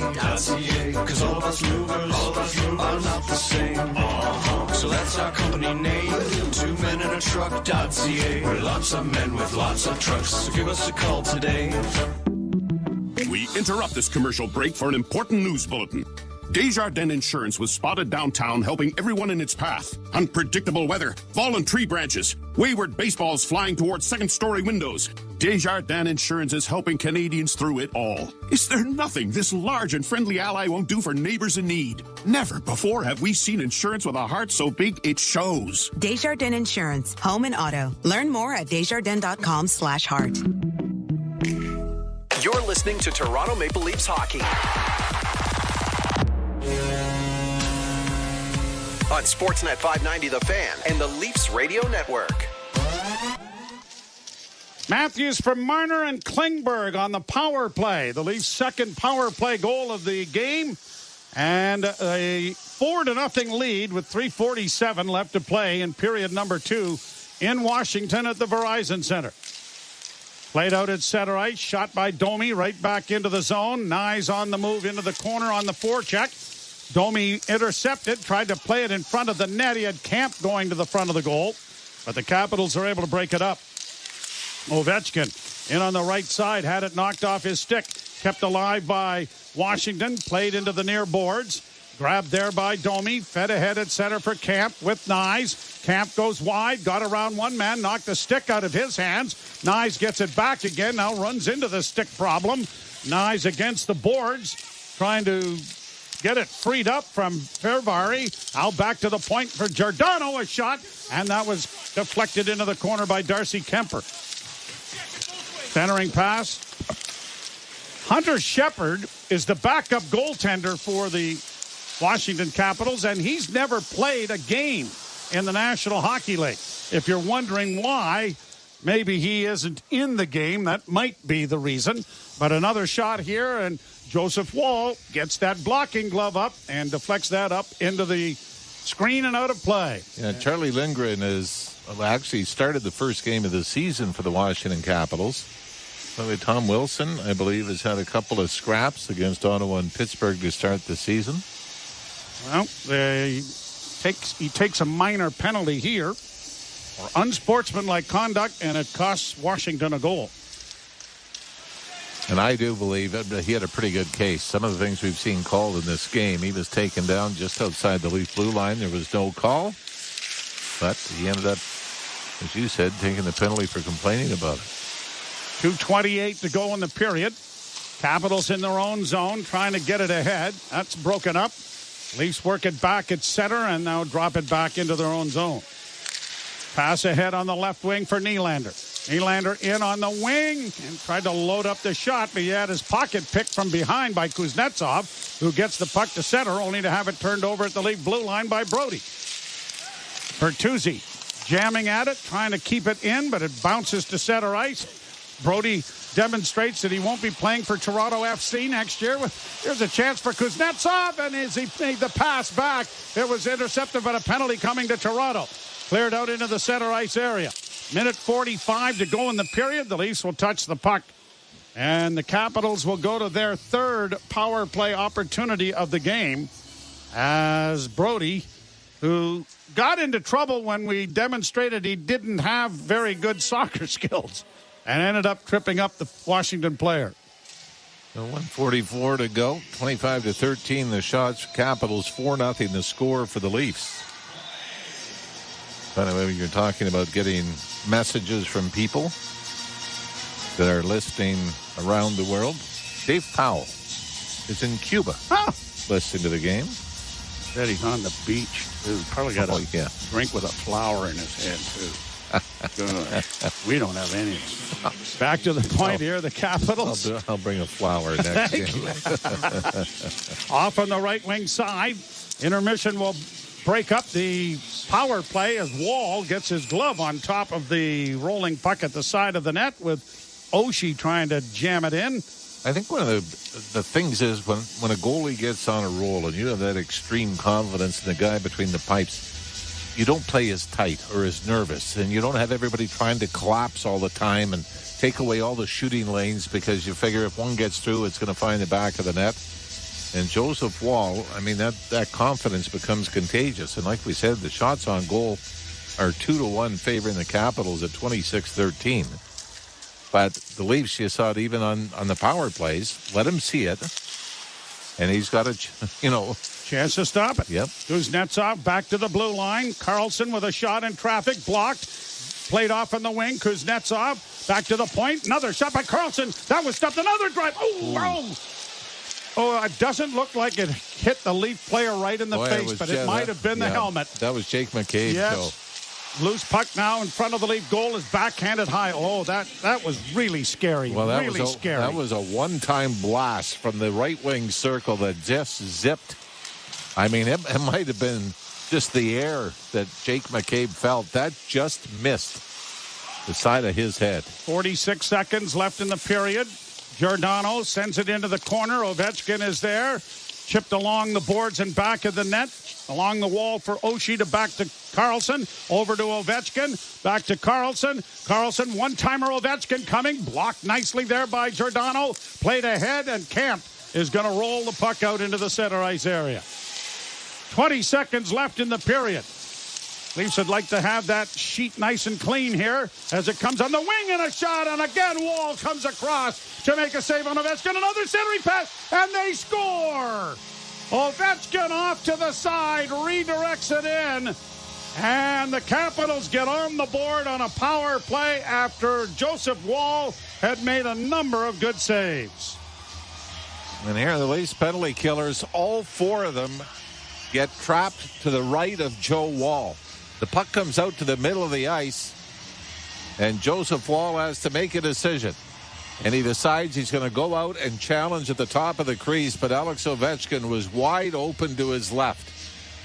And it was the perfect pass, the perfect redirection, and Ovechkin has his first in the regular season for the Capitals, 4-1. And the goal comes with 10 seconds to go in period number 2. First of the season, first power play goal of the year for Washington. And they will go to the dressing room, the Leafs with a 3-goal lead. And just trying to do the math, Mr. Bowen. It's roughly about 103 minutes of shutout hockey for Joseph Wall when you start with late in the second period against Chicago. A shutout third period, then obviously 2.5 periods of relief against the Washington Capitals, and almost got 40 more minutes in this game. Ended up 39 minutes and 50 seconds, but for Joseph Wall, it's been a great run, and it takes the 29th shot on goal late in the second period. That has Washington on the board. The shutout streak ends, but the Leafs in good shape with a 3-goal lead heading into period number 3. 823rd goal of Ovechkin's career as he continues the chase of the great one, Wayne Gretzky. We'll step aside. Alish Forfar and Justin Cuthbert along with our intermission. You're listening to Molson Leaf Hockey on Sportsnet 590 The Fan and the Maple Leafs Radio Network. Let's go, football fans. This week on Let's Go with Tom Brady and Larry Fitzgerald and me, Jim Gray. When I look at my career, I was able to do it every single year Now, every game wasn't perfect, but every game was pretty good. If someone does make it as long as I made it with the degree of success, then I give them a lot of respect. It would be an unbelievable accomplishment. Listen now to the extended version of Let's Go, exclusively on the SiriusXM app, included with all our trials and popular plans. Let's go, baby. Let's go. NHL Morning Skate. Hall of Fame defenseman Chris Pronger. You look at rest and recovery now, that whole mindset has shifted tremendously from when I first came to the league in 93. So, there's a lot of pros and cons to everything. But overall, when you look at the skill level of the player and the speed of the game, it's certainly gone to another level. NHL Morning Skate with Scott Laughlin and Gord Stellick. Weekdays, 7 a.m. Eastern on NHL Network Radio, Sirius XM 91, and the Sirius XM app. In case you missed it on NHL Network Radio. The general manager of the Philadelphia Flyers, Danny Briere. Have the fans been patient? What's their buy-in been for the rebuild? I think the one thing we've done is we're trying to be transparent with our fans and be honest. And I think our fans are too smart. The response seems to have been really good. I hope they're as excited as I am, and it feels that way so far. NHL Network Radio, Sirius XM 91, and the Sirius XM app. The Power Play with Steve Koulias. Sabres signed Rasmus Dahlin to an 8-year, that's the max, $11 million contract. This contract is more than Fox and Makar and McAvoy and Heiskanen and Hughes and Werenski. Are you telling me we couldn't have got this deal done for at least 10? Now, I like the guy, but he's not most of the guys that I just mentioned. The Power Play, weekdays 3 p.m. Eastern on NHL Network Radio, Sirius XM 91, and the Sirius XM app. Under review. It's the argument I hear a lot of times. Well, those guys got better players around them. Gretzky was good, but he wasn't that good. Had all these good players around him. Hey, wait a minute.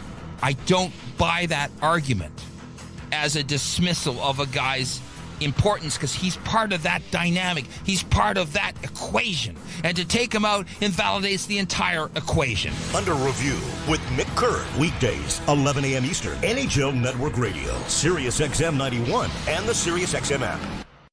The Point. I truly believe in 3 years, Jack Hughes will be worth $15 million a year. For $15 million a year, they got Hughes and Hischier locked up together. Those are two brilliant contracts. But there isn't a single area where I look at the Devils and think, okay, this is of concern to me. They're locked and loaded.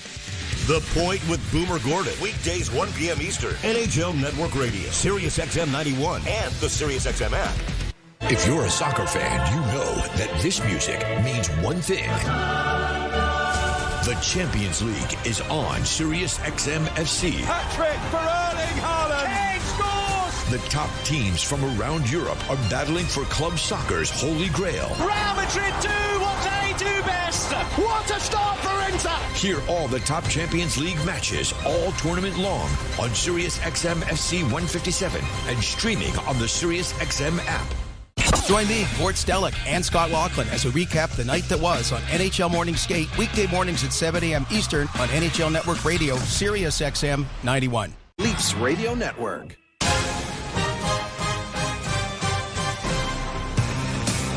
Back to the blue line, now to Matthews, left wing side, into the corner to Marner. Marner holds to Matthews, a shot, scores!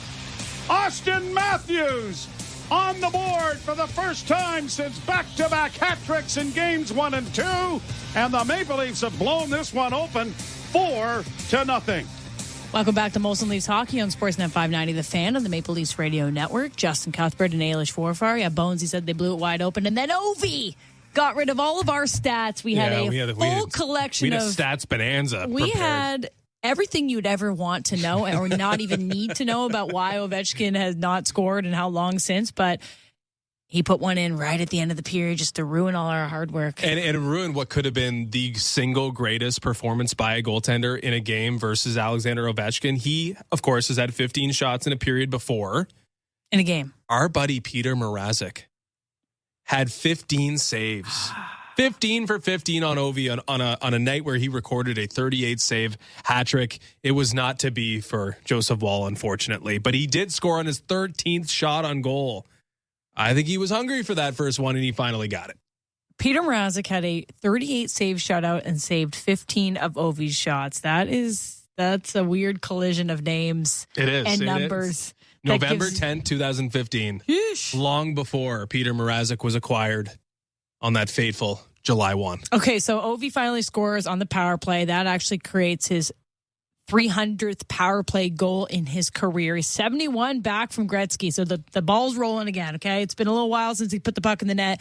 He didn't actually sally as hard as I thought he would. I thought he was going to jump in the glass. You're down 4-0. I think he's just like, finally got in the net. Yeah. He was a bit rattled that took him so long. We did have Ovi on a penalty shot. Now, this might be one of my favorite Bonesy calls ever of all time. So let's play. We're going back to it? Yeah, All I right. know. Andrew got it from me. Alexander Ovechkin headed down to try to score on Joseph Wall. And over the line, top of the circle, hold, backhand Wall!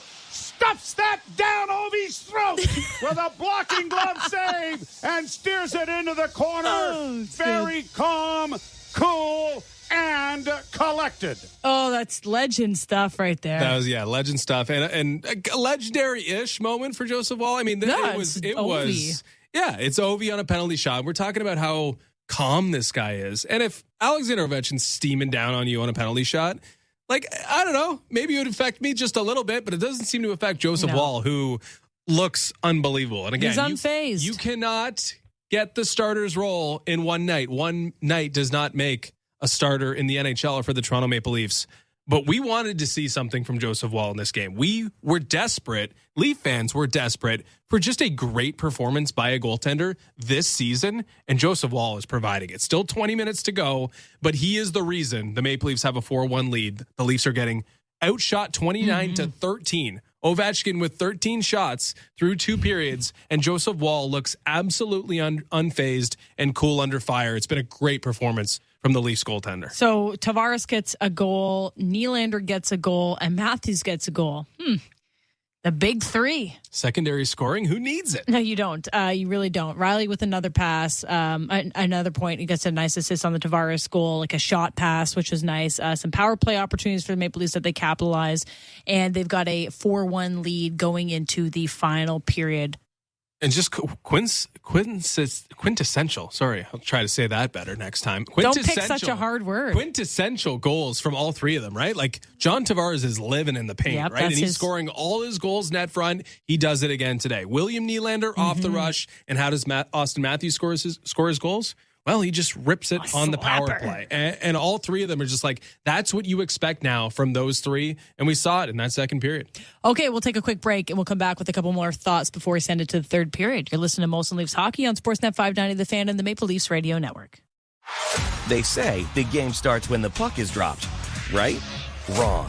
NHL Preplay, presented by Bet99.ca, is the game before the game. It's the free-to-play daily NHL Pick'em game. So how's it work?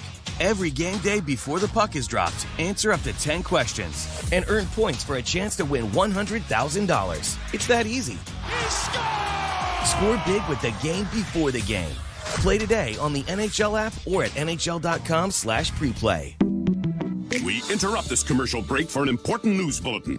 Desjardins Insurance was spotted downtown helping everyone in its path. Unpredictable weather, fallen tree branches, wayward baseballs flying towards second-story windows. Desjardins Insurance is helping Canadians through it all. Is there nothing this large and friendly ally won't do for neighbors in need? Never before have we seen insurance with a heart so big it shows. Desjardins Insurance, home and auto. Learn more at desjardins.com/heart. All right, everyone, step up and down. Left foot, right foot, you're climbing up a trail. Now back in your Subaru with symmetrical full-time all-wheel drive and getting active in the real world. Work those abs, driving right through the mud and left and right. Keep that core engaged and bend at the knees as you load more into your Subaru. Windows down, take in that outdoor air and park. Get more value out of every kilometer at your local Subaru dealer, starting with award-winning safety.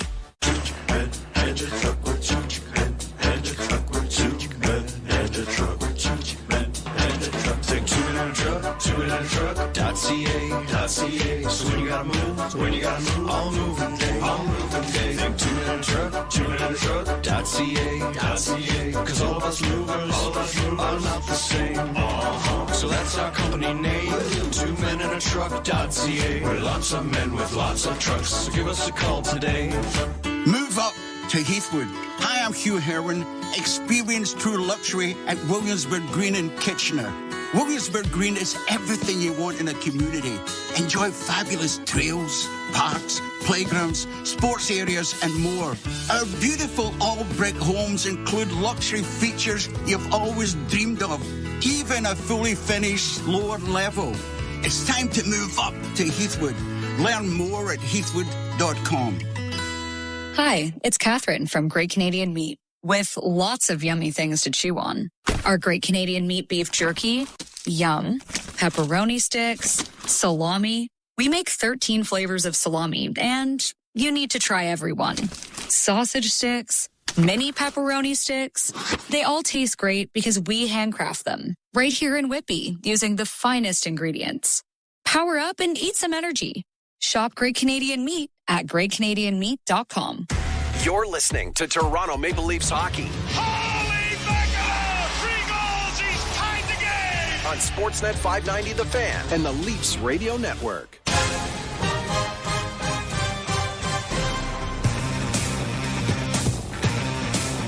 Welcome back to Molson Leafs Hockey on Sportsnet 590 The Fan and Maple Leafs Radio Network. A couple minutes away from the third period between the Maple Leafs and the Capitals. They're up 4-1 over Ovi. Here's a stat that wasn't ruined by Alexander Ovechkin at the end of that period. Morgan Rielly, as we know, had a pretty difficult regular season last year. And Morgan Rielly, as we know, has been pretty good to start this year. But last year, his first goal came against the Washington Capitals, too. Of course, he scored earlier tonight. Only last year, his first goal against the Capitals, January 29th. Oh, my goodness. So, you know, when you score in October, it's definitely better than getting your first in July. Do you remember the reaction? You were talking about an overreaction to a goal did he have tonight? a big one? You don't remember that? Where it was just like look into the heavens. Oh, yeah, the he relief. looked to the heavens. Yes. I remember that. No need for that We in all January. felt it. We felt the relief from Morgan Rielly. All right, we'll see if they can keep this one rolling. Let's take a look at the out-of-town scoreboard. Presented by Bet365. Visit the app for the latest odds and find out why it's never ordinary at Bet365. Must be 19 plus, Ontario only. Play responsibly now, Justin. 16 games tonight. How many are ongoing now? Listen, it's not exactly a bonanza yet. We're not quite there yet. The staggered starts have prevented this from being complete overload, but there are 6 games in action. Okay. Buffalo Sabres are up 2-0 on the Ottawa Senators in Ottawa. Tampa Bay Lightning up 1-0 on the Carolina Hurricanes. The Devils and Canadians are knotted at 1. Just getting going. The Stars and Penguins are scoreless. And the San Jose Sharks and Florida Panthers also scoreless, just getting underway now. All 32 teams in action and not a lot of goals except for your Maple Leafs leading the way with 4. There you go. They're just coming out and setting the tone for the rest of the teams this evening. And there are great games on tonight, and we're going to get a chance to watch. I think we can get out of the studio here. The early 6 p.m. start lends itself to some pretty good ones. Bedard hosting the Boston Bruins later. Oilers desperate in Minnesota. Calgary in New York. The Rangers, pretty good one as well. And the Vegas Golden Knights will host one of the surprise teams of the early going, the Philadelphia Flyers. Top of the Metro. Wow. Those Who would have Flyers, thought that? those feisty Flyers. All right, so Joseph Woll has been the story of this period and this game so far for the Maple Leafs. 29 shots on goal by the Washington Capitals. 1 goal so far, and that was Ovi, who ended his scoreless streak for a little bit there. I think Joseph Woll, he was our player to watch as we began this game. He still is. He's doing one hell of a job so far, trying to solidify that number 1 starting spot for the Maple Leafs. Yeah, again, I don't think it's on the line tonight, but boy, he could do himself some favors in getting more starts in the near future here. There's probably a goaltending controversy already in Toronto. I don't think it's too early to talk about what might happen later on this season, but I do know, and we'll just leave it at this.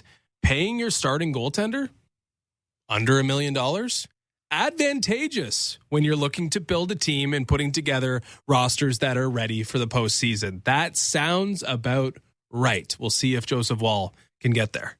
All right, Maple Leafs up 4-1 over the Washington Capitals. Goals from the big guys. Morgan Rielly. Austin Matthews. Who else? Well, you know the big guys. William Nylander, John Tavares. And John Tavares. Can Mitch Marner get on the score sheet? Been a little quiet from Mitch. Maybe this is his chance to get one to make this a big core 5. All right, we'll take a break. We'll send it to Joe Bowen and Jim Ralph, who have the call of the third period next. You're listening to Molson Leafs Hockey on Sportsnet 590 The Fan and the Maple Leafs Radio Network. Sirius XM Screen. What a scream, you say?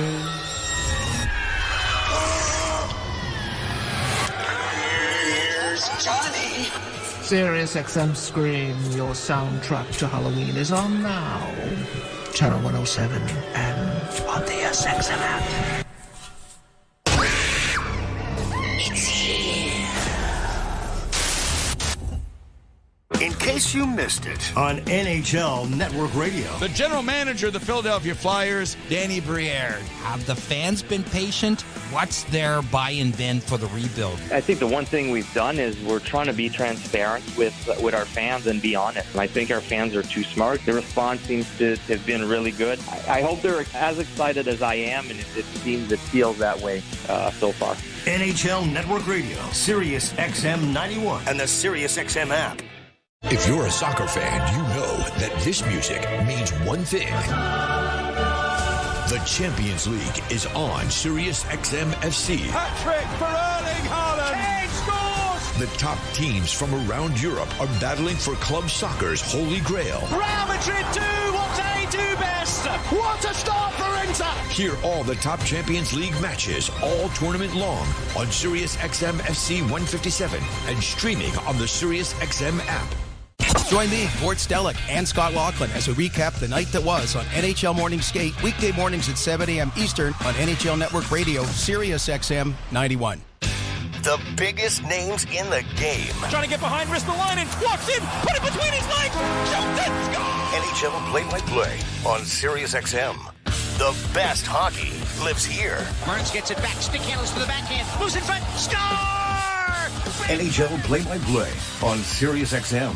Hi, this is Ray Hudson, and for all the biggest matches from club soccer's holy grail, the UEFA Champions League, tune in to Sirius XM FC 157. Leafs Radio Network.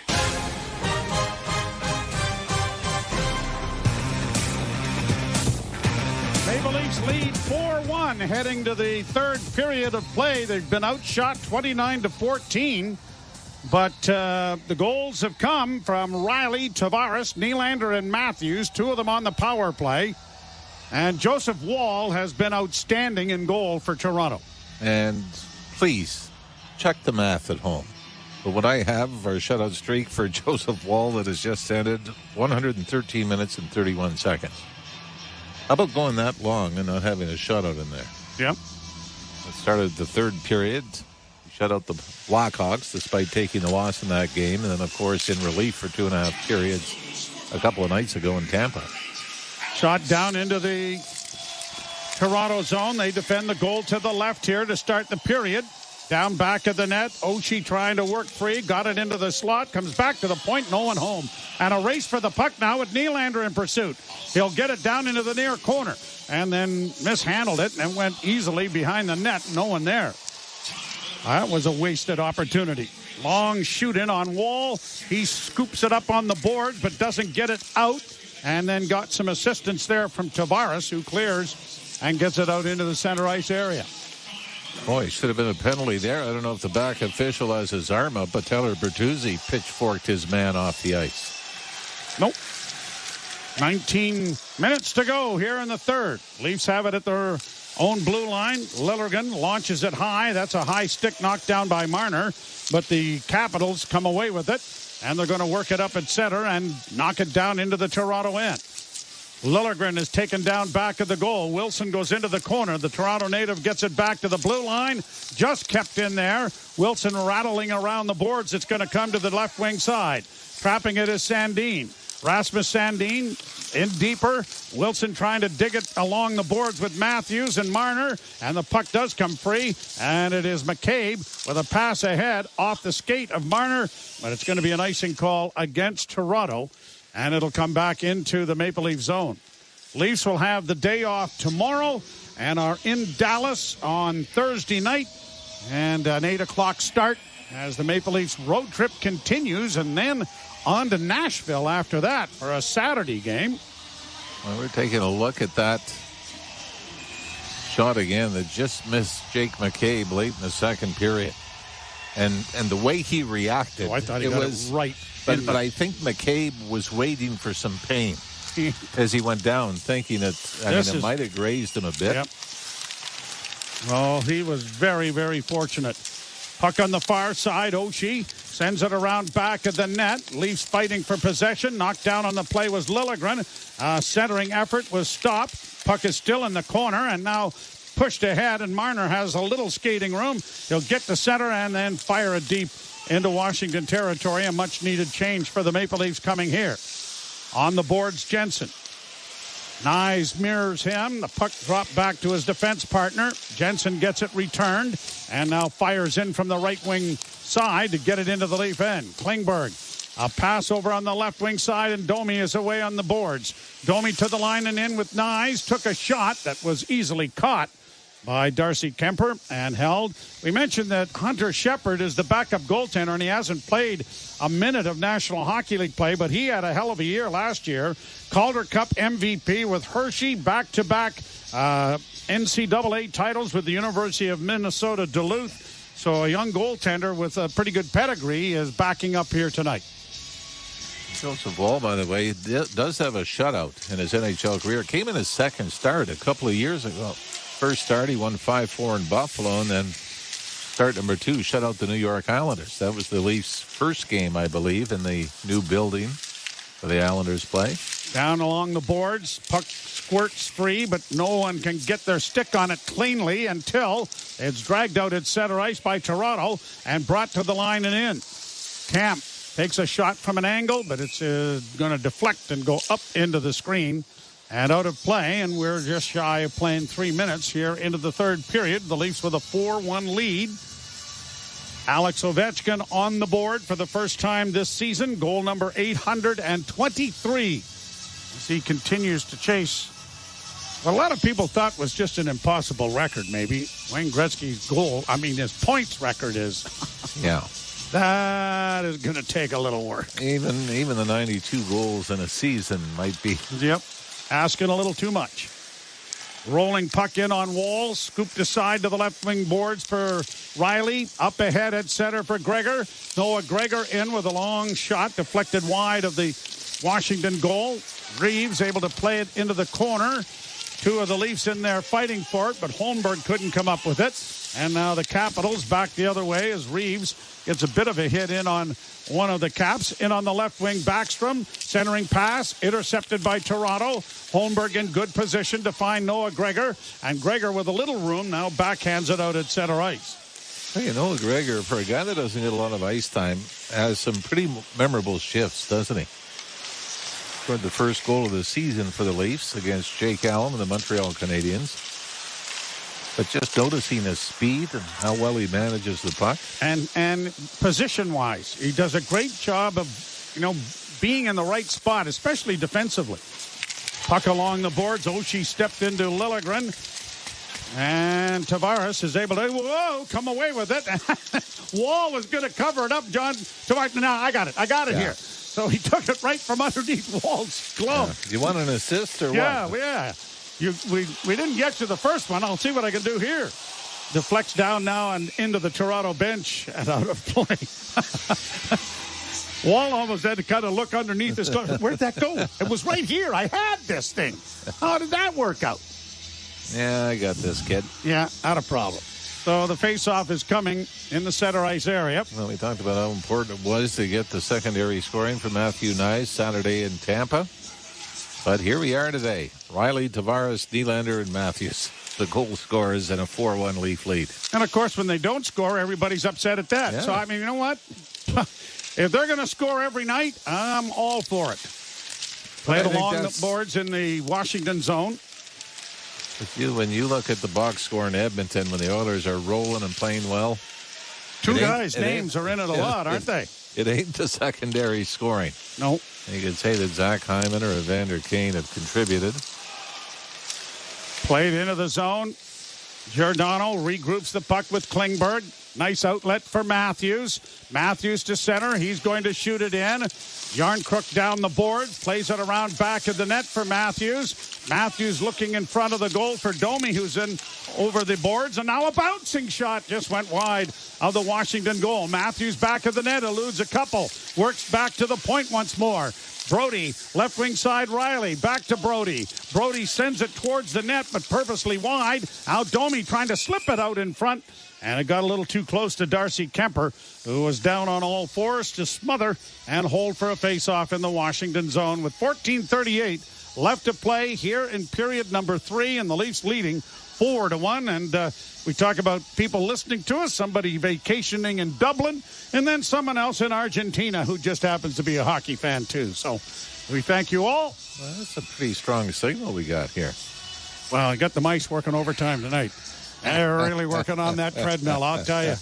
I got the cat in the cage chasing them. Yeah, the 3,000-watt station is booming tonight, baby, I'll tell you. Puck down in the Toronto zone. Played back to the point, left wing side, shot by Alexiev, went wide of the goal. On the far boards, the Capitals spin it back in back of the net, tied up there. The puck goes to Domi. Domi fanned on the first attempt to clear, but did the second, but got too much on it. And it's sailed down now for an icing call, and they'll bring it all the way back. One thing, it was just a small play, but Austin Matthews has the puck at center ice, carrying it toward the Washington zone. You've got a 4-1 lead. So what does he do? He rings it around the boards. Doesn't try to beat anybody one-on-one. I know they call it game management now. The old days, you used to say, you're playing the score. Yep. You're up 3. Shot there, right off that face-off, and Wall had to be good. Sorry, Jim. But just dump it in, dump it out. Protect the lead. Shot in by Alexiev, back of the goal. Trying to work his way free was Wilson. It comes up on the wing for Domi, and Max will get it out at center for Nyes. Nyes just sending it in deep into the Washington zone. Kemper gets it up on the wing. Backstrom dropped it back, looking for a return pass. Got it from Wilson. Now Wilson on the right wing shot, and that deflected high and bounces all the way to center. Just watching that. There was, and maybe you have to replay it to see it. The shot goes, and how quickly Joseph Wall tracked that puck with his eyes and his head to see where it went. And not just kind of like the stiff board and, oh, yeah, okay, it's not here now, but I know exactly where it is. If you go to a game and get early, if you're a goaltender, watch how Joseph Wall tracks the puck in the warm-up. It is a real skill. You and I were big Eddie Belfour fans. Yes. Watching him on a nightly basis in Toronto doing the same thing. Yep. No one was better. And that's not a comparison that Joseph Wall is the next Carey Price, Ed Belfour combined. But certainly a great start to this season for the young netminder. And it is a 4-1 Toronto lead. You're listening to Molson Leaf Hockey on Sportsnet 590, The Fan, and the Maple Leafs Radio Network. We are 7 weeks into the fantasy football season, and whether your team is in the race or ready to make the greatest comeback ever, Fantasy Sports Radio is ready to take you there. It's more rewarding when you lose your first-round pick and you find a way to win anyway. From start-sit advice to waiver pickups to so much more. Zero concerns about Jalen Waddle. Stop complaining. Enjoy the fantasy points that are about to come. Showtime! Make your move with Fantasy Sports Radio. Channel 87 and on the Sirius XM app. In case you missed it on NHL Network Radio. The general manager of the Philadelphia Flyers, Danny Briere. Have the fans been patient? What's their buy-in been for the rebuild? I think the one thing we've done is we're trying to be transparent with our fans and be honest. I think our fans are too smart. The response seems to have been really good. I hope they're as excited as I am, and it feels that way so far. NHL Network Radio, Sirius XM 91, and the Sirius XM app. If you're a soccer fan, you know that this music means one thing. The Champions League is on Sirius XM FC. Hat-trick for Erling Haaland. Kane scores! The top teams from around Europe are battling for club soccer's holy grail. Real Madrid do what they do best. What a start for Inter! Hear all the top Champions League matches all tournament long on Sirius XM FC 157 and streaming on the Sirius XM app. Hockey lives here. Suzuki sweeps it. There's a chance. Rebound, Caulfield shoots and scores. NHL play-by-play on Sirius XM. The Leafs Radio Network. From the NHL Public Relations, folks, Austin Matthews has scored his 140th career road goal, which ties Dave Keon for fourth most in Maple Leaf history. Behind Matt Sundin, 203. Darryl Sittler, 158. Ron Ellis, 146. And David Keon with 140, now tied with Austin Matthews. So he isn't particular which rink he's in. Ronnie Ellis might be the most underrated sneaky Leaf in history. Yeah, right? Absolutely. Here's Nylander circling the goal with the puck. Gets it back to the point. Riley with a shot. Didn't make it through. Able to keep it in. Back on the end boards was Bertuzzi, but it deflected off his stick. Good play by Brody to help out to keep it alive. Down the boards, Tavares. It's going to bounce out in center, and McMichael will get it into the Toronto zone. Here are the Caps getting it back to the point, and a long shot deflected wide. Oh, and again, Wall had to come in a big-time hurry from left to right, and he robs Kuznetsov with that hustle across the crease. That was a tremendous save. Puck along the boards. I just thought it was in. So did I. Puck in at the blue line. Sandin gets it down into the corner. Off his stick, bounces to the line, but not out. Sandin on the right wing and a shot. Blockered by Wall. That time he lost the rebound, but the Leafs help him out. Puck along the boards. Pushed ahead by Tavares, but not cleared. Kept alive by Washington. Pass into the corner, now a shot off the boards by the Leafs and down the ice. And that will cause an icing. Boy, that save that Joseph Wall made. The puck misses the net. It's on the right wing side. Misses the net, short side, goes off the backboard and out the other way.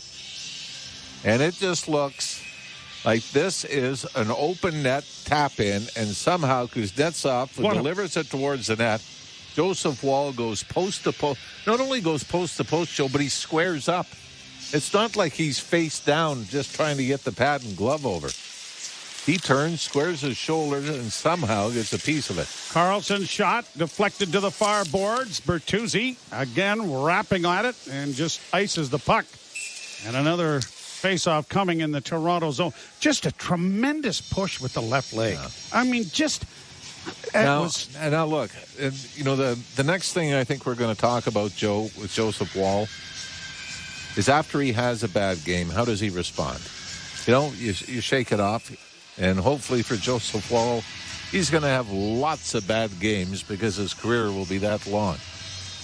But that's going to be the next test. As you have an off night, how do you respond? How do you come back and not turn it into back-to-back tough starts?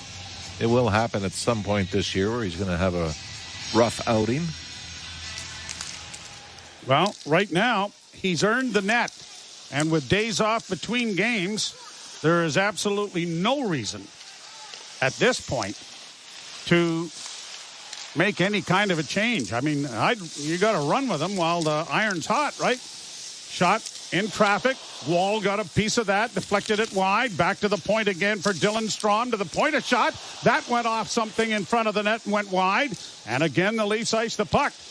Trying to catch up to it is Yarncrook, but he's not going to be able to do it in the foot race. And so it's coming all the way back. 35 shots for Washington, 16 for the Maple Leafs. Alex Ovechkin has 13 shots, make it 14 shots on goal now. His career high is 15.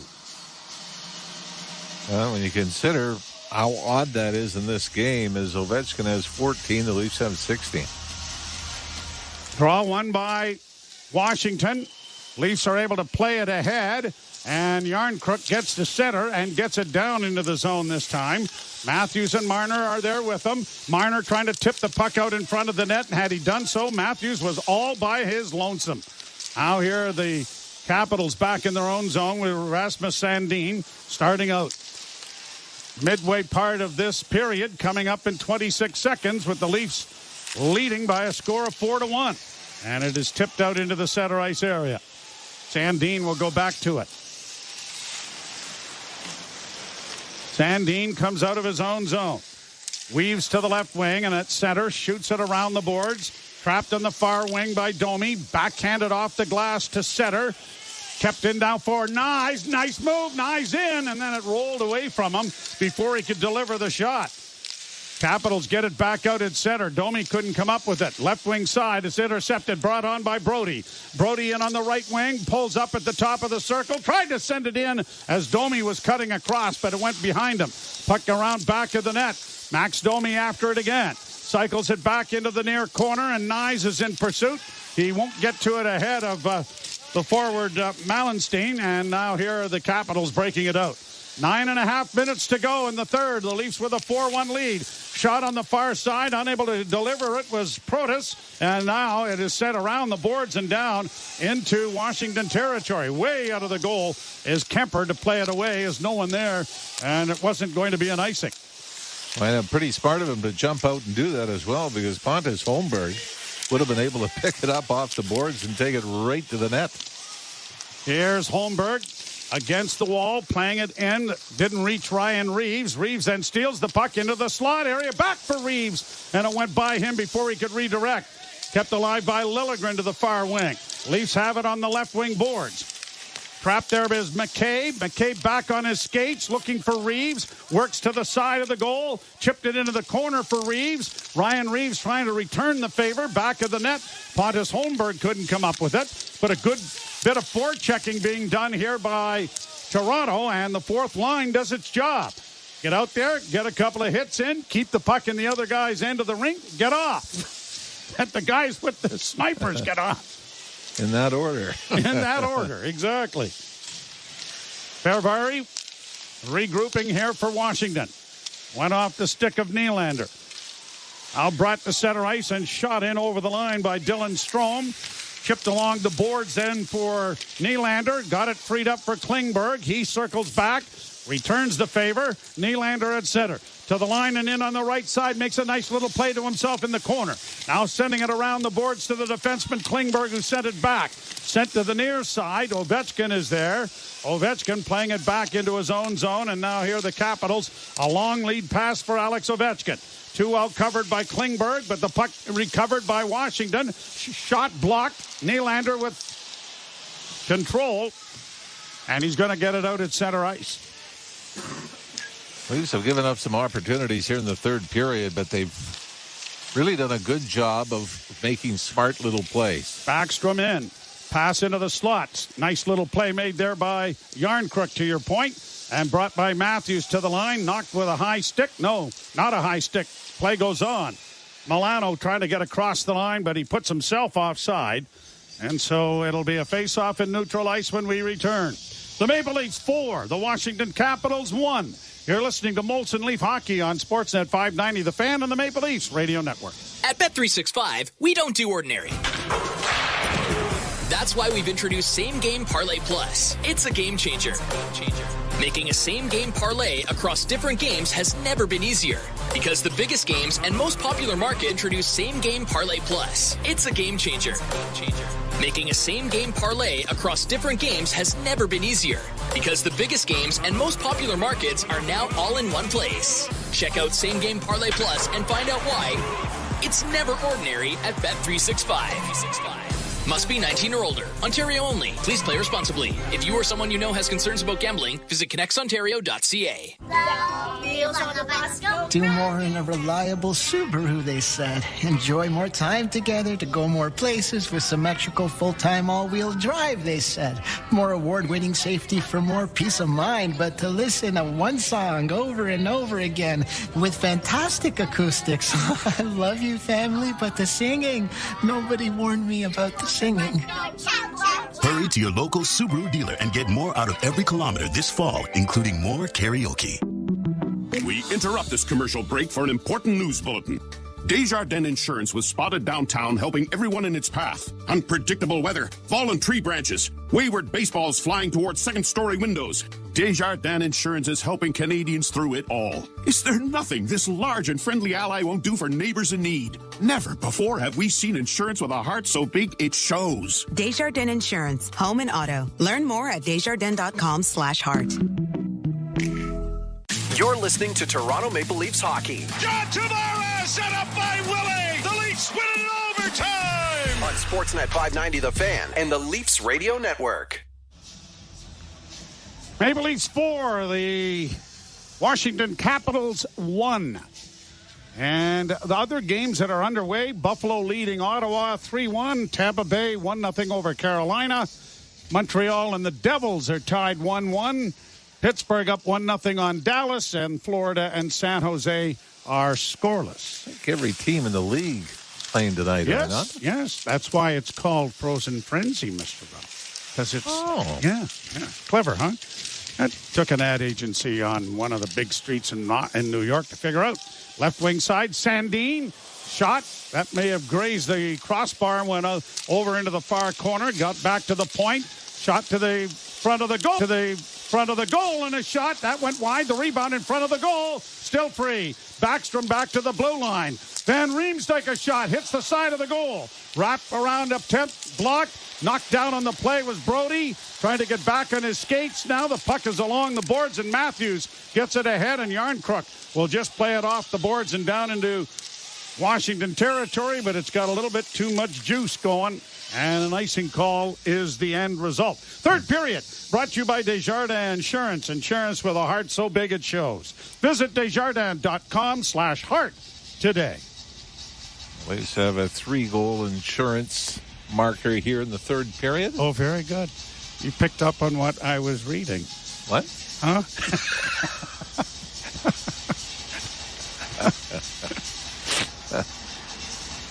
The career high for Ovechkin in 06 and 2015 was 15 shots on goal. He's had 14 so far.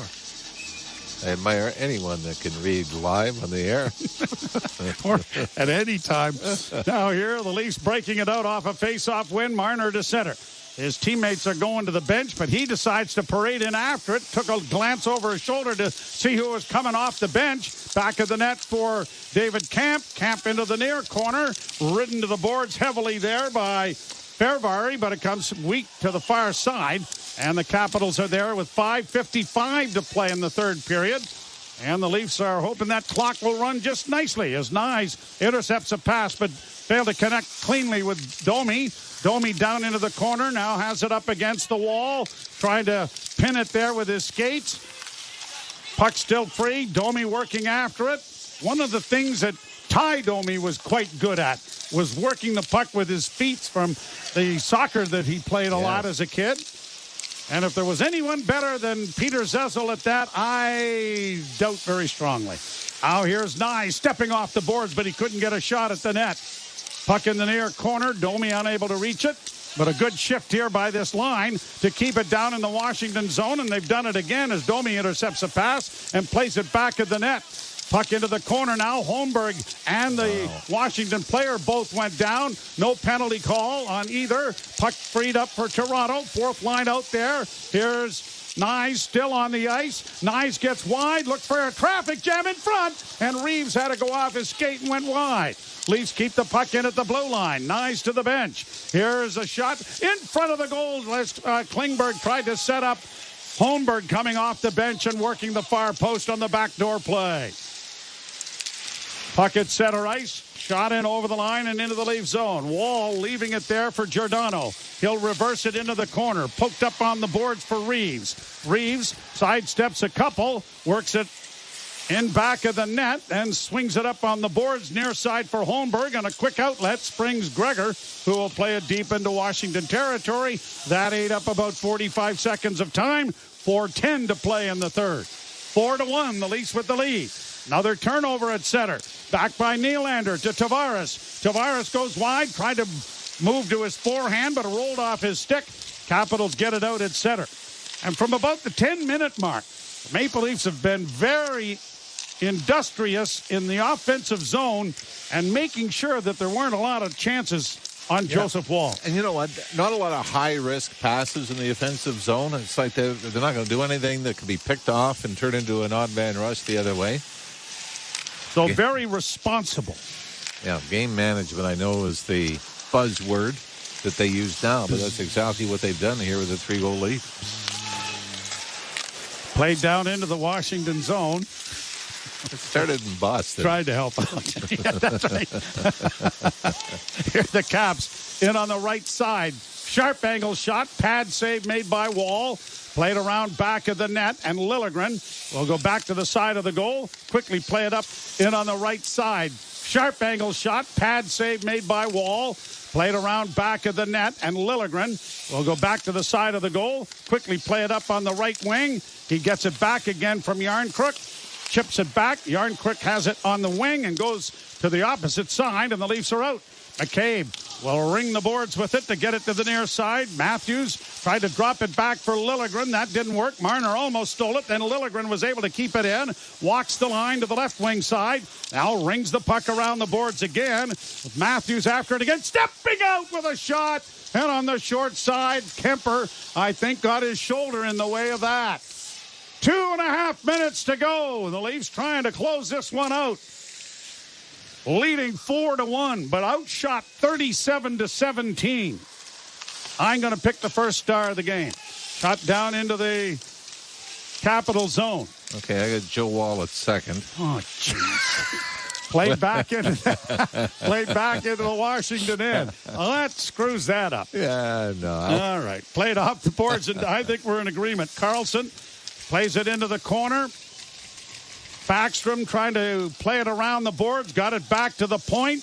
Near side. A shot blocked in front of the goal by the Leaf defense. So as Giordano got in the way of that. And now another icing coming here. No, waved off. Wow, linesman. I don't know why he did that, but he did. 1:40 to go in the third period. The early dinner reservations, the early start in Washington. Might have to drop into the friendly Unionville Arms on the way home. Brought in over the line. Friendly staff. Into the corner and around back of the net it goes. Reeves playing it back to the blue line as Brody sends it back from whence it came. Reeves has it again in the far corner. Trying to just cycle the puck here, and they're doing a great job of it. Holmberg and Gregor exchange. Now back stolen finally by Washington. And Malenstein gets it to center and plays it down into the Toronto end. Reeves comes away with it. Quickly played up on the wing. Brought to center by Holmberg with less than a minute to go in the third. Leafs across the line with Nylander sifting through, and he had it knocked off his stick. Willie, or at least Bertuzzi, getting it back to the point. Nylander in the corner, unable to get to it. High stick making contact. And with 46 seconds left in this hockey game, the Leafs are home and cooled out and are going to be heading to Dallas, riding the crest of a 2-game winning streak. Second one of the season. I think one of the important things of winning a game this way, Joe, is look at the fourth line numbers. Ryan Reeves played .506 against Tampa Bay Saturday night. The Leafs obviously chasing the game the entire way. Right now, he's at 10 minutes and 13 seconds. So that now you don't have Matthews and Marner and Nylander around 24, 25 minutes up front. No, they've got the lead, maintained the lead. And the fourth line, I think, has proven that they're trustworthy. Yeah. I mean, in this game, like you said, a lot of good shifts, keeping the puck in the Washington zone. Maybe not generating a ton of scoring chances, but eating up minutes. Along the board, 17 seconds. Puck in the Toronto zone. Grabbed off there by McCabe. Played around back of the net. A glance up ice, and the pass comes up ahead to Nylander. Nylander will saucer it ahead for Bertuzzi. Returns the favor. Back in over the line. Final seconds ticking down. And the Maple Leafs are going to win this one by the score of 4-1. And Joseph Wall, in his last two games, has given up one solitary goal against. Time for the Molson 3 stars. And I'm picking Joseph Wall as the game's first star. I'm going to pick him as a second star as well, Joseph. Oh.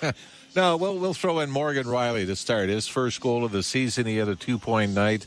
And why don't we finish it out, Austin Matthews? I know we've picked him as a star when he hasn't had a point. But Austin Matthews with a 2-point night as well, including his 7th goal of the season. When it goes to the penalty shot, stopped by Joseph Wall on Ovechkin, my most memorable OV breakaway attempt came against Curtis Joseph. Remember Cujo's second stint in Toronto. Martin Gerber got thrown out of the game with about a minute and a half left, took a penalty, and got tossed out of the game.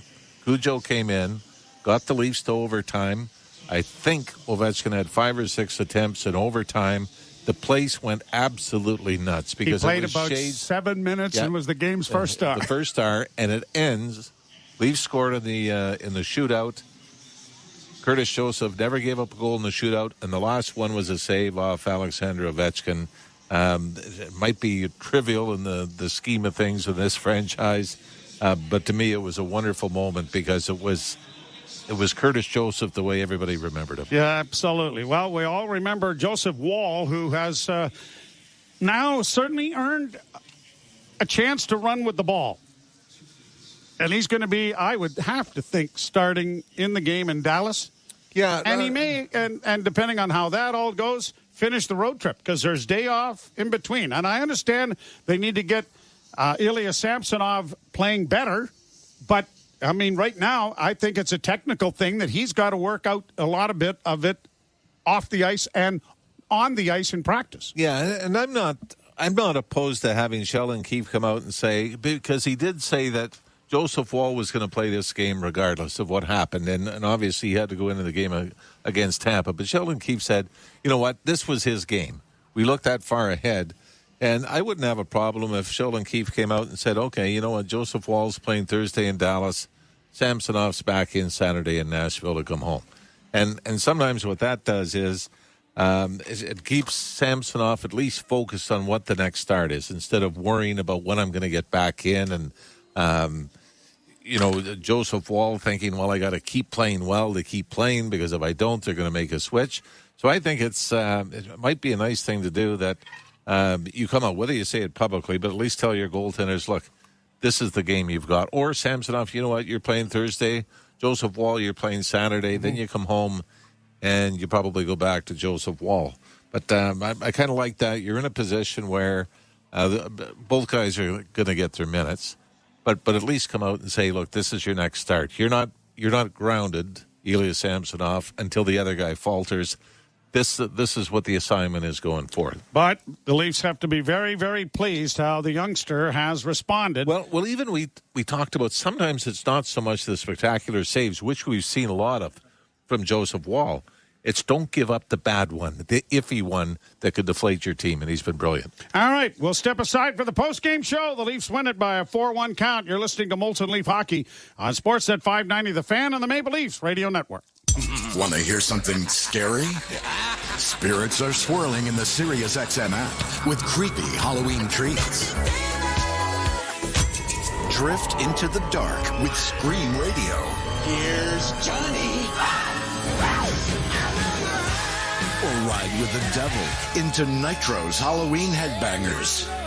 Find even more monstrous fun right now on the SiriusXM app. Just search Halloween. The Power Play with Steve Koulias. Sabres signed Rasmus Dahlin to an 8-year, that's the max, $11 million contract. This contract is more than Fox and Makar and McAvoy and Heiskanen and Hughes and Werenski. Are you telling me we couldn't have got this deal done for at least 10?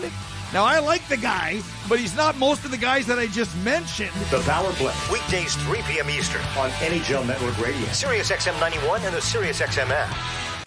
Under review. It's the argument I hear a lot of times. Well, those guys got better players around them. Gretzky was good, but he wasn't that good. Had all these good players around him. Hey, wait a minute. I don't buy that argument as a dismissal of a guy's importance because he's part of that dynamic. He's part of that equation. And to take him out invalidates the entire equation. Under review with Mick Kerr. Weekdays, 11 a.m. Eastern. NHL Network Radio, SiriusXM 91, and the SiriusXM app. The biggest names in the game. Trying to get behind Ristolainen, walks in, put it between his legs, shoots it, score! NHL play-by-play on SiriusXM. Radio Network. Leafs win 4-1 over the Washington Capitals. Justin Cuthbert and Ailish Forfar here. We'll get into our stories of the game after the break on Molson Leafs Hockey on Sportsnet 590 The Fan and the Maple Leafs Radio Network. You've been listening to Molson Leafs Hockey on Sportsnet 590 The Fan and the Leafs Radio Network. There's a Molson with your name on it. Catch the Players Point with Dolphins fullback Alec Ingold. The NFL right now, if you're in that building, if you're working out, if you're getting after it, it's a privilege. It's not a right. You can't walk into it thinking that you deserve anything. You got to go earn it every single week. That's the league that we play in, and that's why it's so fun to watch, because if you don't start fast, the terms can really dictate a completely different game for you. The Players Point with Colin Thompson and Alec Ingold. Tuesdays at 7 p.m. Eastern on NFL Radio Channel 88 and on the Sirius XM app. NHL Morning Skate. Hall of Fame defenseman Chris Pronger. You look at rest and recovery now. That whole mindset has shifted tremendously from when I first came to the league in '93. So there's a lot of pros and cons to everything. But overall, when you look at the skill level of the player and the speed of the game, it's certainly gone to another level. NHL Morning Skate with Scott Laughlin and Gord Stellick. Weekdays 7 a.m. Eastern on NHL Network Radio, Sirius XM 91, and the Sirius XM app. In case you missed it on NHL Network Radio. The general manager of the Philadelphia Flyers, Danny Briere. Have the fans been patient? What's their buy-in been for the rebuild? I think the one thing we've done is we're trying to be transparent with our fans and be honest. And I think our fans are too smart. The response seems to have been really good. I hope they're as excited as I am, and it feels that way so far. NHL Network Radio, Sirius XM 91, and the Sirius XM app. The Power Play with Steve Koulias. Sabres signed Rasmus Dahlin to an 8-year, that's the max, $11 million contract. This contract is more than Fox and Makar and McAvoy and Heiskanen and Hughes and Werenski. Are you telling me we couldn't have got this deal done for at least 10? Now, I like the guy, but he's not most of the guys that I just mentioned. The Power Play, weekdays 3 p.m. Eastern on NHL Network Radio, Sirius XM 91, and the Sirius XM app. Under review. It's the argument I hear a lot of times. Well, those guys got better players around them. Gretzky was good, but he wasn't that good. He had all these good players around him. Hey, wait a minute. I don't buy that argument as a dismissal of a guy's importance, because he's part of that dynamic. He's part of that equation. And to take him out invalidates the entire equation. Under review with Mick Curran. Weekdays, 11 a.m. Eastern. NHL Network Radio, Sirius XM 91, and the Sirius XM app. The Point. I truly believe in 3 years, Jack Hughes will be worth $15 million a year. For $15 million a year, they got Hughes and Hischier locked up together. Those are two brilliant contracts. But there isn't a single area where I look at the Devils and think, okay, this is of concern to me. They're locked and loaded. The Point with Boomer Gordon. Weekdays 1 p.m. Eastern. NHL Network Radio, Sirius XM 91, and the Sirius XM app. The biggest names in the game. Trying to get behind, wrist the line, and walks in, put it between his legs, shoots it, score! NHL play-by-play on Sirius XM. Cuthbert and Ailish Forfar here after the Leafs with a dominant win on the scoreboard, but not really in the shots game. Joseph Wall saved 36 of 37 shots, clearly the star of the game for the Maple Leafs. Yeah, most definitely. And he was the storyline coming in. So when you are front and center and you deliver a performance like that, well, I think people are going to be talking about Joseph. Of the game for the Maple Leafs.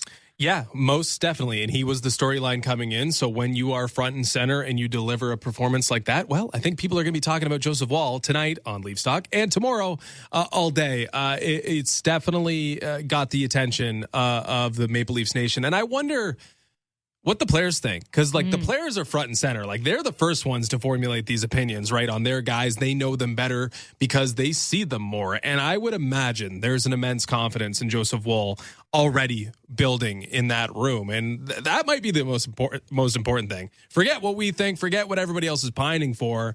If the Toronto Maple Leafs want to see Joseph Woll in the net, I think we're going to see Joseph Woll in the net. I'm sure they're looking around thinking it's a great story as well. A young kid that's fighting his way onto the front of the crease here. He certainly earned this opportunity tonight. He probably will get some more chances down as this road trip continues and ends, and the Maple Leafs get a chance to give him more big starts. He earned this one, and he's the star of the game for us as we break down a big win for the Maple Leafs. Let's take a look at our out-of-town scoreboard as well. And this one might be harder for you, though, Justin, because now we might have some more games going on.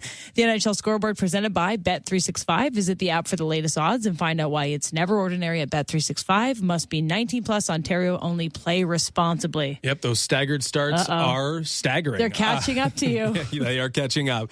To start in Ottawa, Buffalo up 5-1 in the second intermission, adding insult to injury. Brady Tkachuk apparently injured in that game. Carolina down 2-0 to the Tampa Bay Lightning. Weird start for the Carolina Hurricanes, losing. Not a good start for their goaltending, and Tampa Bay's already got 2 on them. Devils in Montreal knotted at 1. Pittsburgh's got a 1-0 lead over the Dallas Stars. San Jose and Florida, not much going on. 0-0. They're in the first intermission. Colorado up 2-1 on the New York Islanders. It's zeros between Seattle and Detroit, and that's all. We're still That's all. waiting That's to a get lot to of the, games, though. That's a lot of games, but, I was bracing for more. There's still many more to get underway on the frozen I think frenzy. 8 more to start this evening tonight. And the busiest night in NHL history. A pretty fun one across all sports tonight. We will send it to the boys, though. Leafs Talk with JD Bunkus and Sam McKee is next. Thanks for listening to Molson Leafs Hockey on Sportsnet 590, The Fan, and the Maple Leafs Radio Network.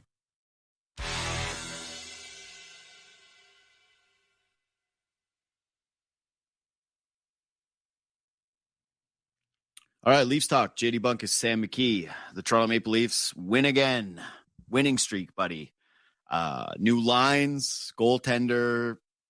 Pretty solid tonight, got to say. Pretty awesome performance from Joe Woll. Where do you want to start? Is 2 a streak? 2's a streak. 2's a streak? I thought 3 was a streak, but I'll semantics with you. I'll have that. 2's a streak. Yeah, nice, really nice performance from Joe Woll. I don't know how you don't start anywhere other than that. I think, I thought this is a huge start for him to come off the really good performance on Saturday night, come into this game where the conversations were being had on every show and every station in Toronto, every podcast, the conversations being had. His team kind of hangs him out to dry in the first period, and he really keeps them in it, especially on those power plays where Ovi's diving over him.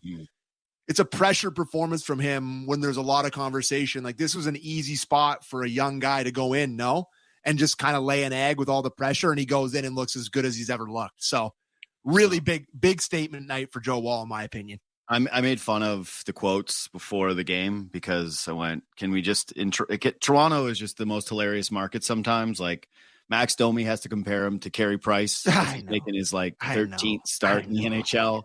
And I went, my God, man, why are we doing this? This is just so, and you can blame the media all you want. Sometimes the players do it to themselves. And I actually got into it. I had Kipper on my podcast today. He's like, oh, it's the media's fault. I was like, you are the media, buddy. What are you talking? Yes, I know. He's out of his mind. He just wanted to be a contrarian. But I got to say, dude, there was some pressure here, and it just didn't feel like Joe Woll felt that at any point in the game. I love how quiet he is in the net. I love the rebound control. I love the size. It's Washington. It's not exactly the scariest team. They got, they finished with 37 shots. He made 36 saves. Yeah, 36 saves.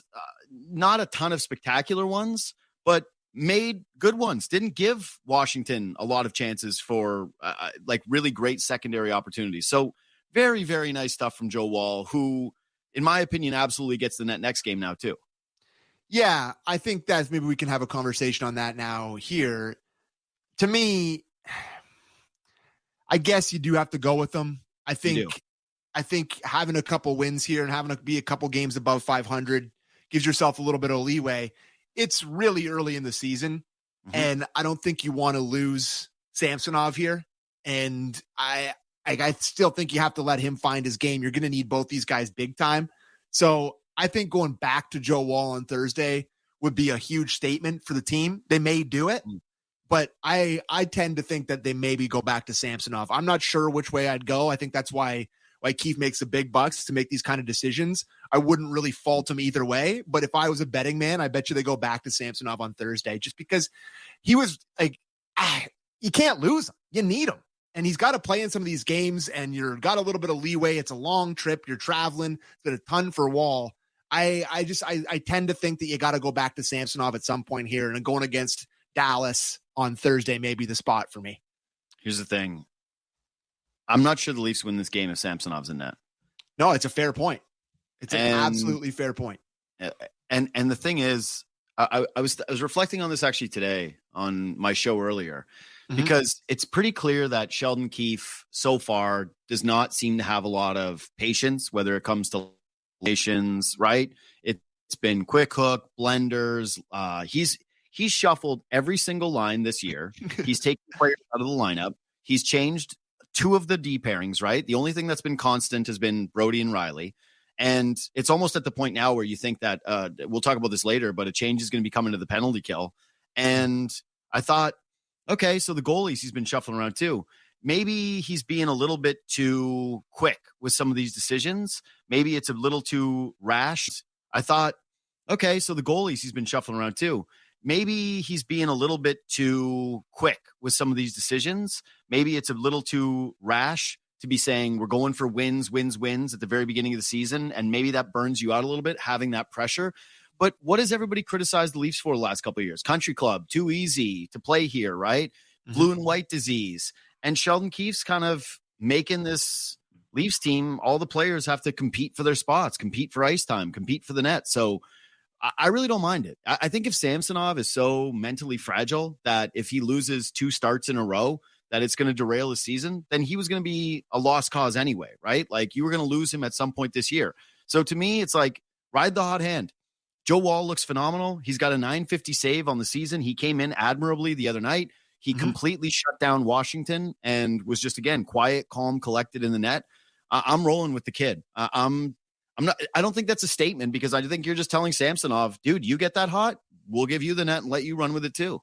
Yeah, I think those are all fair points. And you're pulling me over to the side of starting Wall, but if I'm betting on what they do, I would be pretty surprised if it's not Samsonov. So I say, dude, it's professional sports, Samsonov. You make $4 million now. Just like suck it up, be a man. I don't want to hear about how this is going to mentally break you or that this is too big of a statement. This is professional sports, right? Like this is your job. The other guy's been better. Sit down on the bench and watch. I know he's been better, and I understand that, but it's early here, man. Yeah. It's early to be.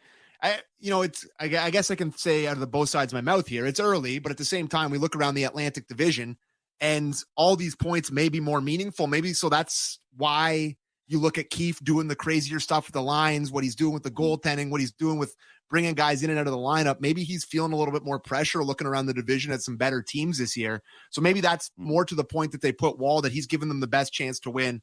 I'm just hesitant to completely throw away Samsonov, who went into this as their starting goalie. But everything you said there is bang on. Everything you said there is bang on. But I don't want to. And if they go with Wall, I'm happy. I think Wall's looked excellent. I thought he looked excellent tonight. He was excellent Saturday. He deserves to start Thursday. I just wouldn't be surprised if they go with Samsonov. Yeah, I just think if you're Samsonov and you're Keefe, right? If you're Keefe and you're trying to handle this, or you're the front office, whatever, whoever has to have this conversation with him. Oh, they're having convos. They're probably having a think tank meeting. There's probably 75 people in that meeting figuring out justifying their paychecks at MLSP. The chef's in there. If I'm them, though, the case that I'm just making is, dude, when you signed here, it was to battle for the net. Yeah, like you had a good season. You earned the net, but that's it. You were supposed to be fighting for games. You weren't supposed to play 50 games last year. That was never going to be like the scenario when you signed here. You proved it. You played great. We still believe in you. We want to give the kid a runway. If you were playing this hot, we'd be running you out there. We have given you a shot, and you'll get more shots throughout the season. We're not making any huge decisions. Like you just said, the case of it's early, to me, that's actually more the case to play Wool. It's like, you're telling Samsonov, hey, dude, it's early in the season. Just chill out. We're not making this decision after the All-Star break, right? When we're starting to heat up and the games are starting to get more important and you really are looking at the standings. It's October 24th.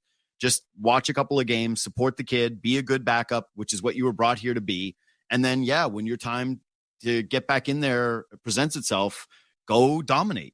Don't let in 3 pucks on 4 shots and put yourself in this position again.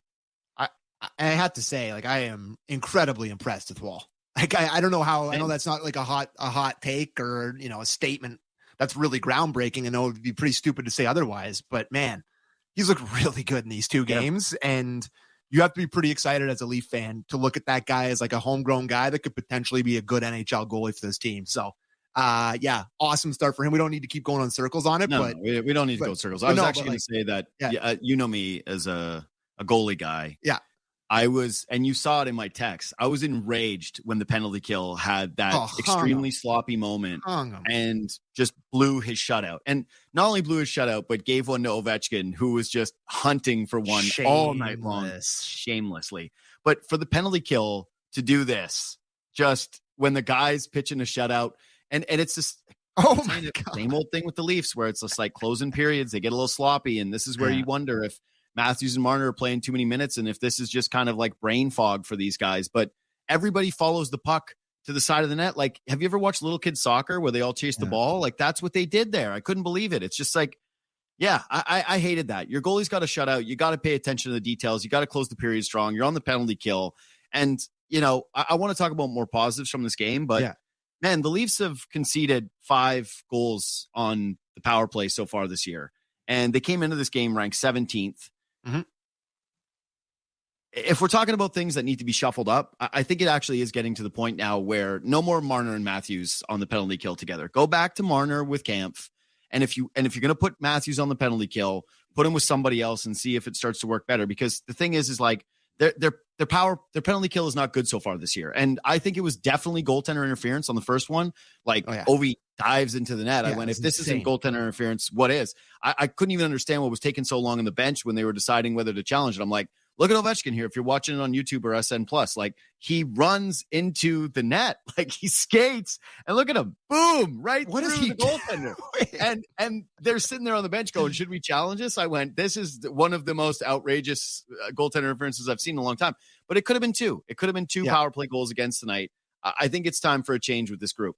So I don't have it in front of me. I don't know if Jobo can look it up for me quickly. What did they finish last year in penalty killing? Was it good or bad? I think it's time for a change with this group. So I don't have it in front of me. I don't know if Jobo can look it up for me quickly. What did they finish last year in penalty killing? Was it good or bad? Like, I feel like they were middle of the pack last year. Middle of the pack. Yeah. To me, I disagree with you on Matthews and Marner. I think maybe it's a stylistic thing. I like having 2 guys out there that are really big threats to go the other way. I think that's kind of the new age of hockey. A lot of teams do it, but I just think that it's so early with them doing this. I think the chemistry's off with them with this on the penalty kill. Like, I think it's going to take time for them to get together. Yeah, they finished 12th. Thanks, Jobo. They finished 12th last year, which whatever, like middle of the pack. I like those 2 together. And I think if they figure it out, like middle of the pack. I like those 2 together. And I think if they figure it out, it's going to be elite, because both of them are really good defensive forwards who have a lot of skills that can translate to the penalty kill. But I will concede early in the season, it's been ugly. And I think it's just how long Keefe wants to stick with it. It goes back to the patience conversation and him like pulling the trigger quickly on things. I would understand if he got rid of it and went back to Kampf and Marner, who are a good pair. But I really do like the idea, and I would like to see them grow a little bit more with Matthews and Marner on the PK. I would. I want to see it be Marner back with Kampf, because I know that works and it's really solid. And I actually want to see Matthews with Gregor and a little less Yarncroc in that spot. That's what I'd like to see anyways from the forward combinations. Part of it too is that they really don't have good penalty killers on the blue line. Like, no, this is another game they miss where Hall so bad. So bad.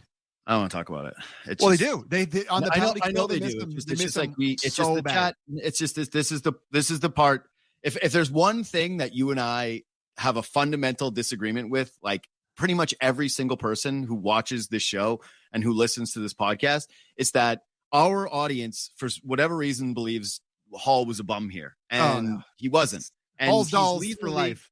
He's leading the league in plus minus already for the Red Wings. It's early on in the year, but yeah, it's just like I'll tell you right now, functionally, it's Justin Hall over McCabe without even a shadow of a doubt. And people here were talking about Connor Timmins over Justin Hall. So anyway, I just didn't want to get into this thing. By the way, if you are listening to this podcast, even though I did just disagree with all of you, and you're watching it on YouTube right now, if you're watching on YouTube, hit the thumbs up. All right, it takes 1 second. You're watching it. There's tens of thousands of you that watch this thing on YouTube.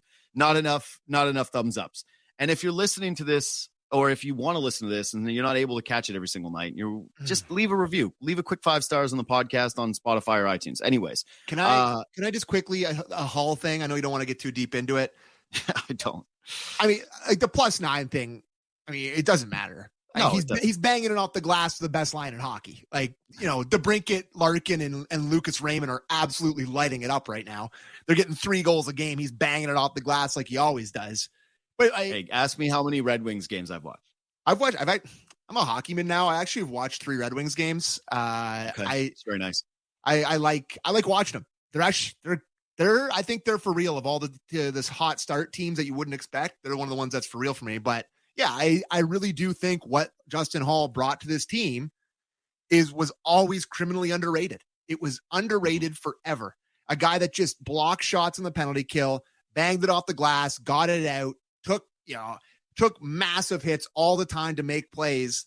And everybody in Leafs Nation focused on the one mistake that he would make a game, and they'd kick him out of town. Like the Larry Murphy, he's not Larry Murphy, but like the Larry Murphy parallel here with him going to Detroit and winning the cup, like after he got ran out of town. He's clearly not Larry Murphy. That's what I'm saying. But like, This happens here.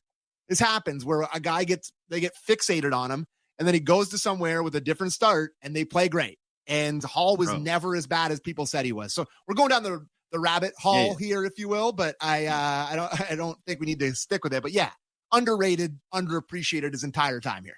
Man, of course. That's why I was so thrilled that Domi had himself a game the other night, because you could feel that momentum start to build. Yeah. The momentum of all the weight of this market behind, hey, what is this guy doing and where is he supposed to play and where does he fit and how is this going to work? And it just that it must be overwhelming, especially when you're from here and there's no escape. Yeah. Like, Ty Domi isn't, Max escape. Like, Ty Domi isn't, Max Domi isn't William Nylander, old guy right? Where he was just there. Calling him his dad's name? That was a big move. The old guy move big time. To be honest, I was trying to get Ty Domi on the pod this week, and he's not doing any media. So unfortunately, that's not going to be it. Maybe your show. Maybe he'll. No, I respect that big time from Ty. I respect that big time from Ty. Like he just, although he did walk out with Drake, so maybe he's not trying to exactly lay that low. But the fact that he's not going on and talking about Max, I think is really smart. And Max really told him not to. Like last year, we were trying to have Tkachuk on the pod during the playoffs. And remember when Tkachuk went on the radio and called his team soft? Yeah, it was awesome. It worked. Yeah, it worked. But then I text Keith, who's awesome to get back. He's like, I've been putting the old no talk zone by Matthew. It's like, yeah, that works. Like, yeah, that happens. Yeah. You know what though? It's different when you're Matthew Tkachuk on your team and you're the best player and you're the heart and soul of the team and your dad says it. Yeah. Versus when you're the brand new guy in town and you play on the third line and you're scrapping for 13 a night. 100%. Anyway, all right, let's keep this thing moving. The other big positive for me tonight is I think the Leafs have their second line. Yeah, you liked it tonight, eh? I really did. I mean, the proof's in the pudding. Tavares now has 10 points, 6 games. He's on fire. His season's a little underappreciated, underrated. I think obviously, listen, he's obviously not playing as well as Matthews and Nylander have been. I'm not going to try to make that case, but everybody likes pointing to this guy that he's washed, he's done, he's finished, the contract, all this and that. Yeah. How many guys have 10 points in 6 games, right? No, it's just like he's going to be 82 or 83 or 81 points in 82 games like he always is. And it's just, yeah. I do this one. This is just elite. So beautiful Tavares and it's like, by the way, this is everybody involved in that goal, right? The second goal of the game. Look at Tavares. Look how patient he is in front of the net. He just gets his position established. He sticks that big butt out. He gets his hands in the right spot. Boom. Beautiful tip. Made that look gorgeous easy. Tip. All world tip. Nice feed too from Riley. Gets his hands in the right spot. Boom. Beautiful tip. Made that look gorgeous easy. Tip. All world tip. Nice feed too from Riley. Nice little just give and go from everybody involved here. Anyway, look at it. Like Nylander just creates so much. I really wish Bertuzzi would have finished that one. Didn't look like he got that clean. Does the look up to the sky. Yeah. Wish he would have had a better opportunity on it. But I don't know. I just felt like out of all the Leafs lines 5-on-5 tonight, they were easily the most dangerous. I think maybe it looks like Bertuzzi may fit there the best so far of all the places they've put him. I like whatever line 88's on right now. I'll tell you that much. Like, I didn't like that shot. He's making it happen. The amount of confidence and freedom that William Nylander is playing with right now is otherworldly. He is truly happen. The amount of confidence and freedom that William Nylander is playing with right now is otherworldly. He is truly taking it. even last year we talked about him taking it to another level with the consistency and how he looked, and he looked bigger and faster last year. It's even gone to another level, man. He looks, dude, he's a beast. He is so good. You know, he's going to be talked about in the conversation for a top 20 kind of player in the league. Top 20, top 15. He's going to go up a level here, and it's awesome to watch him play right now. That goal that he scored off the Matthews pass, where a guy's leaning on him, he goes down to one shoulder, has enough strength to get it up into the top of the net. He's skating well. I mean, he's never going to be a stalwart defender in his own zone. And we've just I thought he had some like truly brutal moments defensively. Yeah, and he does. And he has all year. He has all year. But I just don't care anymore. Like, I truly, for what he brings off. The reason you used to hate it before is because you only got flashes of this. But now that he does this every single game, where he's the most dangerous guy on the ice, borderline on a team that has elite guys, you just don't worry about the defensive stuff. You know, it's just, it is what it is. He's an elite scoring winger who's amongst the best at his position in the league, and he's just not going to give you a ton defensively. You just got to live with it. That's the way it is. Yeah. He's unbelievable. No. It's just like the finishing has gone through the roof. Yeah. And early on in his career, the shooting percentage was a bit of an issue, and we used to have debates and discussions about it. I remember Bourne writing a big piece on that. We went over about like, hey, is this about where he's getting to? Is this about him being a perimeter guy? What's up with the shooting percentage? And now just like his finishing has drastically improved from where he was. And I got to say, I think that this is a mea culpa for us all, and I was reminded of it tonight as they played the Washington Capitals. It's a very discussion amongst Leaf fans was, would you trade William Nylander for Tom Wilson? And I got to say, hand up, I had definitely had moments where I said I would. And how many times worst trade of all time? That would have been the worst trade of all time. It would have. I cannot. You know what? All of us that try to play armchair GM sometimes, maybe it's just shut up time. Yeah, it was. This is a good, humble reminder for you and I to shut up, because you and I were both on that train. Yeah, and absolutely. Tonight, how many times did you notice Tom Wilson?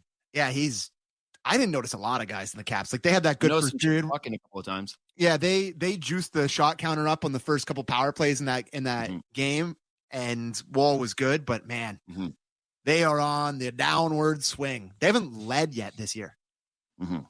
They won a game where they won a game where they didn't lead against the Flames. They won in a shootout, but they haven't led yet. That's why I was pissed off when the Leafs gave up the first goal, and I thought that they weren't going to challenge that goaltender interference. I was apoplectic. I went, what are we doing here? You dove into the net. You're going to give them their first lead of the season? Auto challenge. Like, immediate challenge. Like, I was stunned it took that long. Yeah, it was weird. Yeah, it was a very, very weird one.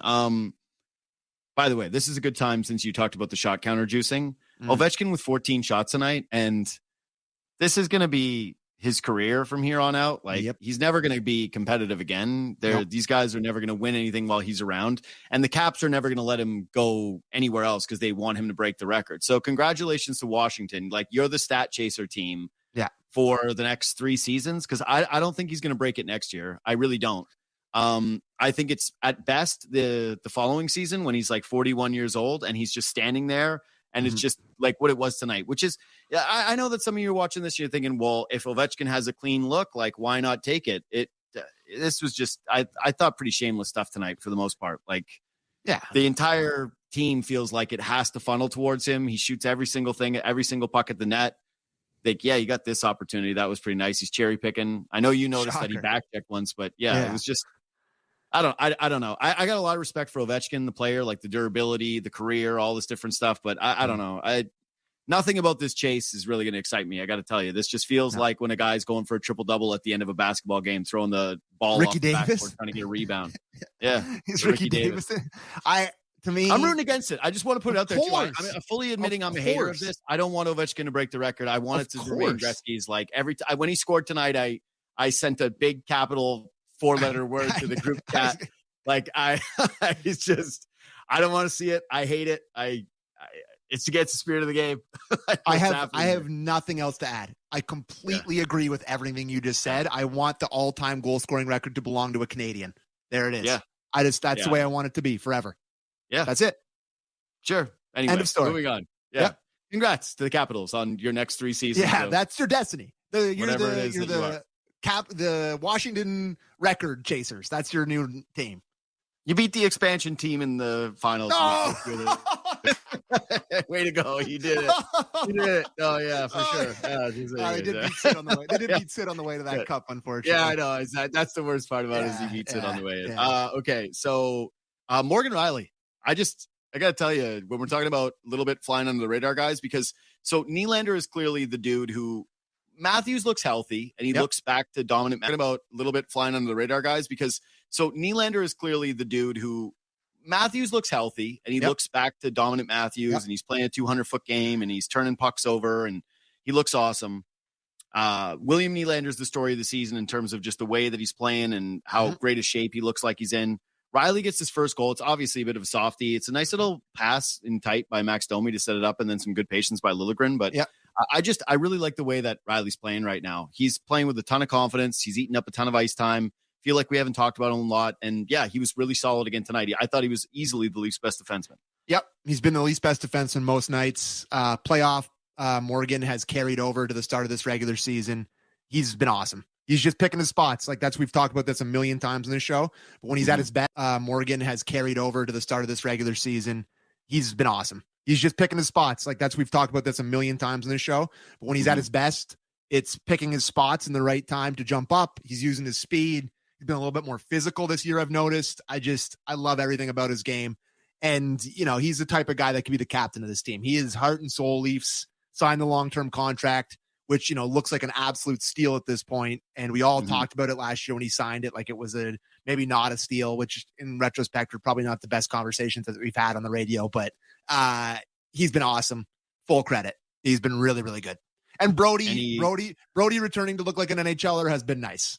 He's back to looking like himself. He had a shaky 100%. Start where it was like, oh boy, if he's not good, it's not good. But yeah, he was good tonight.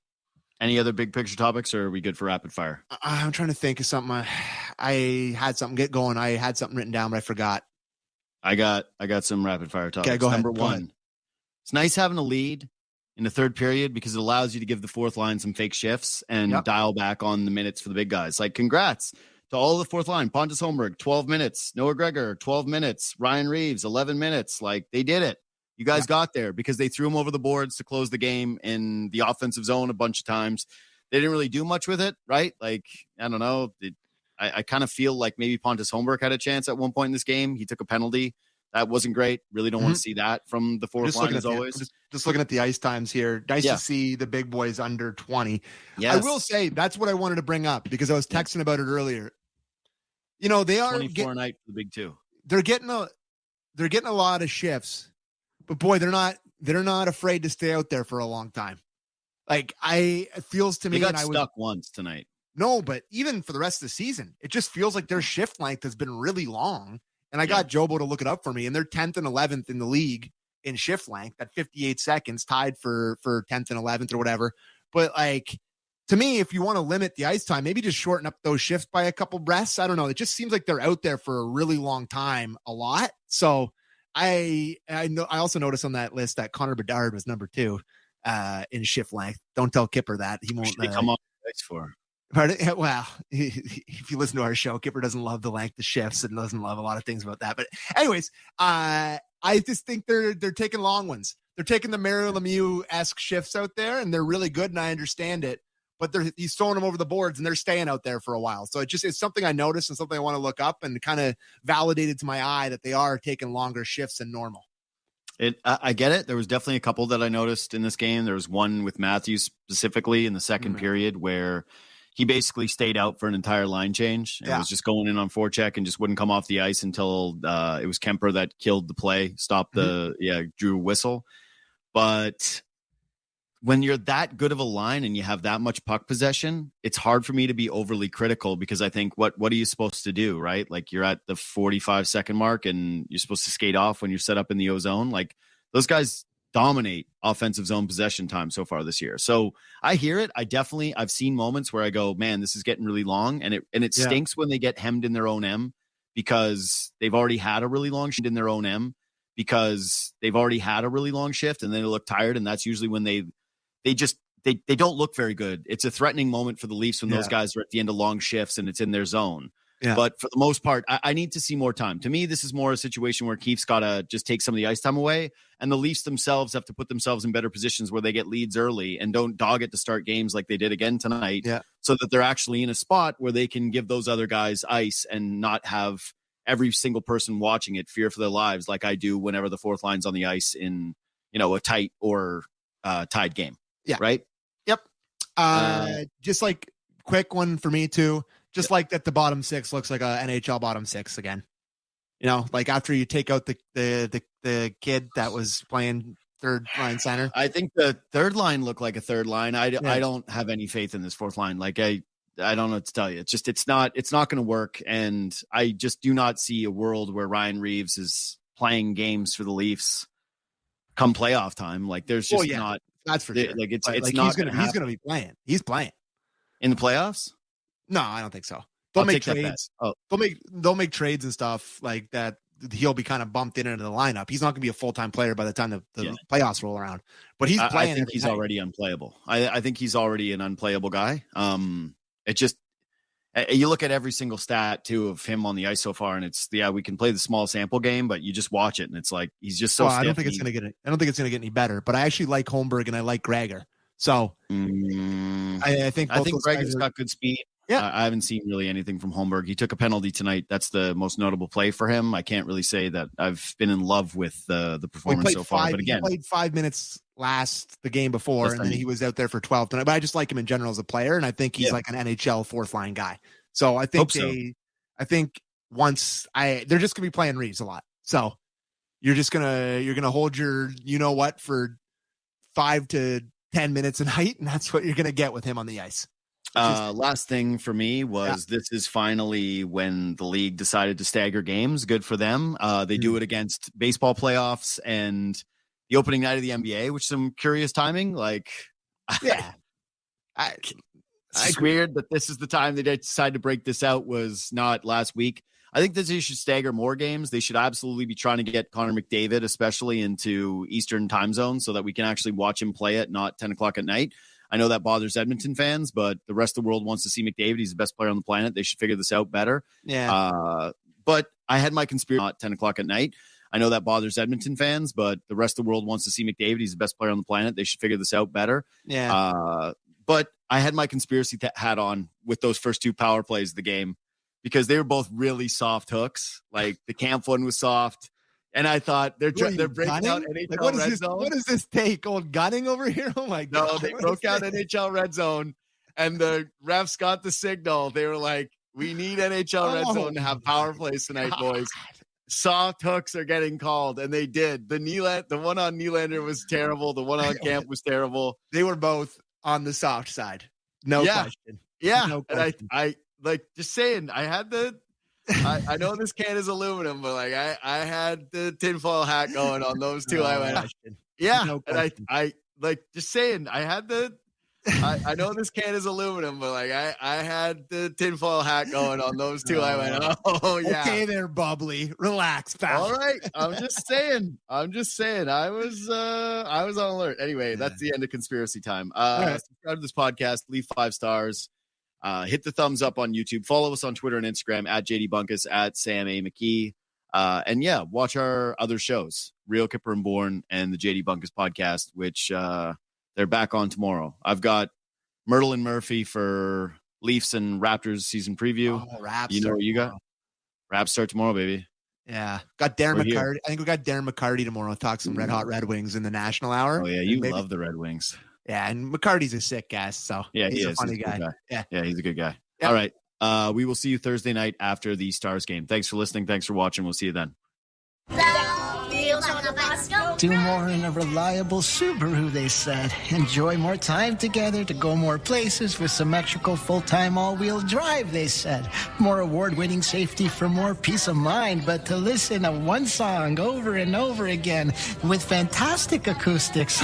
I love you, family, but the singing, nobody warned me about the singing. Hurry to your local Subaru dealer and get more out of every kilometer this fall, including more karaoke. We interrupt this commercial break for an important news bulletin. Desjardins Insurance was spotted downtown helping everyone in its path. Unpredictable weather, fallen tree branches, wayward baseballs flying towards second-story windows. Desjardins Insurance is helping Canadians through it all. Is there nothing this large and friendly ally won't do for neighbors in need? Never before have we seen insurance with a heart so big it shows. Desjardins Insurance, home and auto. Learn more at desjardins.com/heart.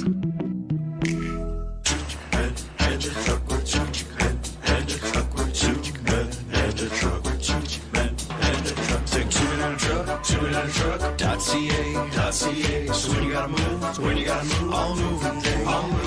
Think two-man truck.ca. Cause all of us movers are not the same.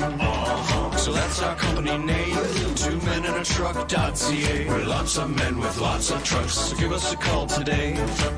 You've been listening to NHL Play-by-Play on SiriusXM. Head over to SiriusXM NHL Network Radio, SiriusXM 91, for the best hockey talk. NHL schedule for Tuesday, October the 24th. All times are Eastern, and please remember, all games, times, and channels are subject to change. Check SiriusXM.com for the latest updates. 6 p.m., Washington Capitals take on the Toronto Maple Leafs.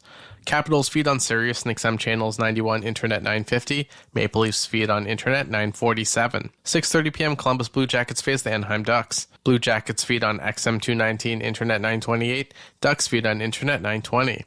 6:45 p.m. Ottawa Senators take on the Buffalo Sabres. Senators feed on XM 220, Internet 940. Sabres feed on Internet 923. 7 p.m. Tampa Bay Lightning take on the Carolina Hurricanes.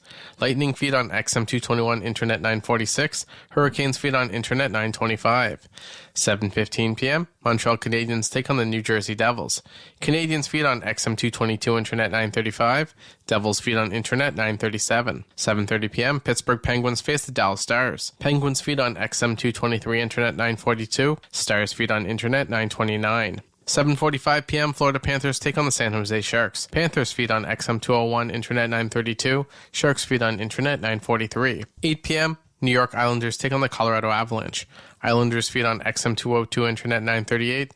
Avalanche feed on Internet 927. 9:15 p.m. Nashville Predators take on the Vancouver Canucks. Predators feed on XM 220, Internet 936. Canucks feed on Internet 948. 9:45 p.m. Calgary Flames take on the New York Rangers. Flames feed on Sirius and XM channels 167, Internet 924. Rangers feed on Internet 939. 10:30 p.m. LA Kings take on the Arizona Coyotes. Kings feed on XM 221, Internet 933. Coyotes feed on Internet 921. 11 p.m. Vegas Golden Knights take on the Philadelphia Flyers. Knights feed on Sirius and XM channels 91, Internet 949. Flyers feed on Internet 941. The PGA Tour comes to life on SiriusXM. It's your destination for everything on the tour. Hear live hole-by-hole coverage and expert analysis. PGA Tour Radio, SiriusXM 92. All you've been hearing about the New Jersey Devils during the off-season is that they're one of the talented up-and-coming young clubs around the NHL. James Nichols covers the team for New Jersey Hockey Now, and while he thinks the club is moving in the right direction, he joins Boomer Gordon on NHL Network Radio, SiriusXM Channel 91, saying the defense core still concerns him. Some veterans were moved out on the back end, so much expected from Luke Hughes this year. What is your anticipation for the blue line as we start the season? Yeah, that's one of my biggest question marks heading into the season, just because, there was all that speculation as to if they were going to, upgrade the goaltending over the summer. They didn't end up doing that. And you wonder if the blue line got a little bit weaker, losing, Ryan Graves and Damon Severson. That's upwards of almost 1,000 NHL games, leaving the blue line. So the organization has, high hopes for Luke Hughes. They really believe in him and his ability to replace what Damon Severson left. Kevin Ball has looked really good in the preseason since the beginning of training camp. I'm a firm believer that he's going to seamlessly step into the shoes of Ryan Graves. I believe he'll be paired with John Marino.